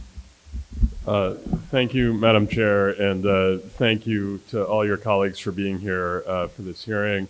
Most of all, thank you to the community members that came, and I know what a burden it can be to be out at 9 o'clock on a school night to have these conversations, and it speaks to me to the seriousness and the urgency that you feel around these issues. So I have heard what you have had to say here, and I know my team has as well. I think, we understand how important it is to this neighborhood to see change. We have a period of time in the coming months to work through the questions of what change can look like and to find ways to make this a safer street, to address some of the issues that you have so clearly articulated affect you every single day. And so you have my commitment that we will continue to do that work. We still have to come to a place where we have that clarity of how to best make this corridor a place that can serve you better and serve all of the people that use it. But that is the work to come. I hope that we'll be back here soon with specific ideas and proposals that we can talk through and arrive at a decision on. So thank you all very much. No question. Sorry, we're just doing closing statements. Thank you. Oh, perfect. Okay, go ahead, Councilor Weber. Okay, I want to thank everyone for coming out. The reason why we live in Jamaica Plain is because we used to live in Roslindale when we got daycare in JP, and my wife and I worked downtown. Just getting through Hyde Park Ave, had us looking for somewhere else to live, and so we moved to JP. It's 17 years in this neighborhood, and knowing how difficult this stretch of road is, and trying to figure out what we can do. I just want to thank everyone for coming out because, it's helped set the priorities for my office on what, what we're going to push for, and we're going to push for pedestrian bike-friendly change in Hyde Park Ave. The last thing I want to say is, I just want to thank Chief Franklin Hodge for coming out. I know he's on the receiving end of a lot of vitriol. I represent District 6, which is basically JP and West Roxbury. And if there's somewhere where Chief Franklin Hodge gets even more vitriol, it is in West Roxbury for putting in bike lanes. And so, I want to thank him for his advocacy and for pushing for more street safety, for slowing down cars, with speed humps, for putting in these things, and for making the case. And I know he is going to do everything he can to, and if he's not, I will be gently or strongly pushing him to do, what he did in West Roxbury, do the same thing here because we need it. But I just, I have to acknowledge that, he's the face of this, and he signed up for this, so he didn't get anything he didn't expect tonight. But just so you know, a lot of people who have problems with him have problems because he's put in the same infrastructure that we're asking for here. So he kind of gets it both ways, unfortunately for him. But I just want to, I'm looking forward to working together and getting this done. So thank you to the chief, and thank you, Chair. Thank you. And so we're going to go to Councilor Pepin. I know Ben deserves his applause, but go ahead. Thank you, Madam Chair. I just want to thank all the residents for being here tonight. I came into this hearing knowing where I stand on this, which is to definitely defend the safety infrastructure improvements on Hyde Park Ave. But I think that I'm leaving here with a loud and clear message that this is what we need here. There's no other way around it. In my own district, I'm currently facing through a other redevelopment project on Cummins Highway, which is the biggest transportation investment right now. And yes, there are people that are upset with it, but let me tell you that it is worth it. It is worth it because it's going to make that corridor safer, and it's going to make it safer not just for pedestrians, even for drivers, and for cyclists as well. So I want to see that same type of investment coming into Hyde Park Ave. And I'm going to be selfish. I'm going to say not just in this part of Hyde Park Ave, but the part of Hyde Park Ave that also gets to my district. So I want to see the entire stretch of Hyde Park Ave. So thank you. Not done. I just want to make sure that Councilor Weber, Councilor Worrell, just get a lot of credit as well as we all represent Hyde Park Avenue.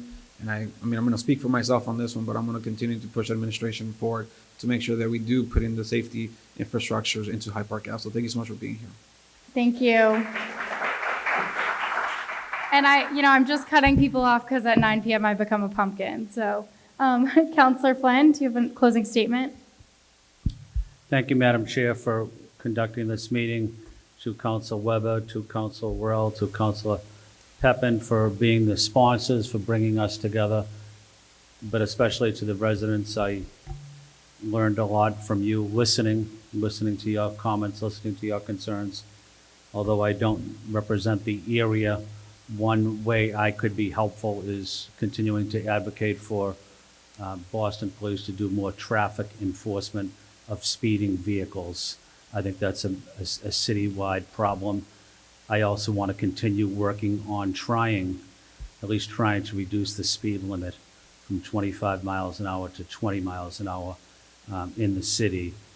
But I do think we need to do more work on pedestrian safety. It's an issue I've focused on exclusively for 8 years. And I think we have major concerns and challenges ahead of us, but it's about working together and respecting each other. Madam Chair, thank you for conducting a very professional meeting tonight. Thank you. Thank you, Councilor Flynn. I have a closing statement, but I want to give a little bit of time for. No, thank you, Chair. I know we talked about, and Chief Hodges talked about, Franklin Hodges talked about red light cameras. So State Rep Sam Montano is my state rep, or many of your state reps, has really been at the forefront of this. So I was just texting with Representative Montano, and who says that to support this, you need to reach out to your state reps. Obviously, if State Rep Sam Montano is your state rep, you've already done your job. But if you're represented by Rep Holmes or Rep Consalvo or someone else, you want to reach out to other state reps, get people in around Boston to really push for this. Obviously, we've got the support of the city, and I think most residents here want to see that. So we can help organize some action at the State House. Maybe we'll do some lobbying with my colleagues here, because I think it's a good policy, and I think it's going to improve life in Boston. Thank you very much. Thank you so much, Councilor Weber. And I think we heard from you, almost 40 residents that, and many more that were here. And I just want to every biker or pedestrian that has felt like there has been hostility towards you on the streets, anyone who has ridden a bike knows that hostility is happening. I am the only person who has spoken about that hostility and then had 18,000 MAGA people call me fat online a couple weeks ago. So I just want to say that I feel you. I understand what you've experienced, and I think we are really, as a city, trying to move in the direction where we are separating cars from people. I think all of those conversations come with a lot of nuance. And I know for many of you, you've been in this place talking about the same thing, but this is my first time being here. So I would love to bike with one of you. A couple of you are biking to Longwood Medical area, which is in my district every day. So I'd love to bike with you and see what you're experiencing. And with that, I just want to thank you for your participation. I want to thank you for coming to the table and continuing to come to the table. I know that work is not easy, and I know we have a lot of work to do. So I'm grateful for all of you. And as the chair of Planning, Development, and Transportation, the hearing on docket 0450 is adjourned.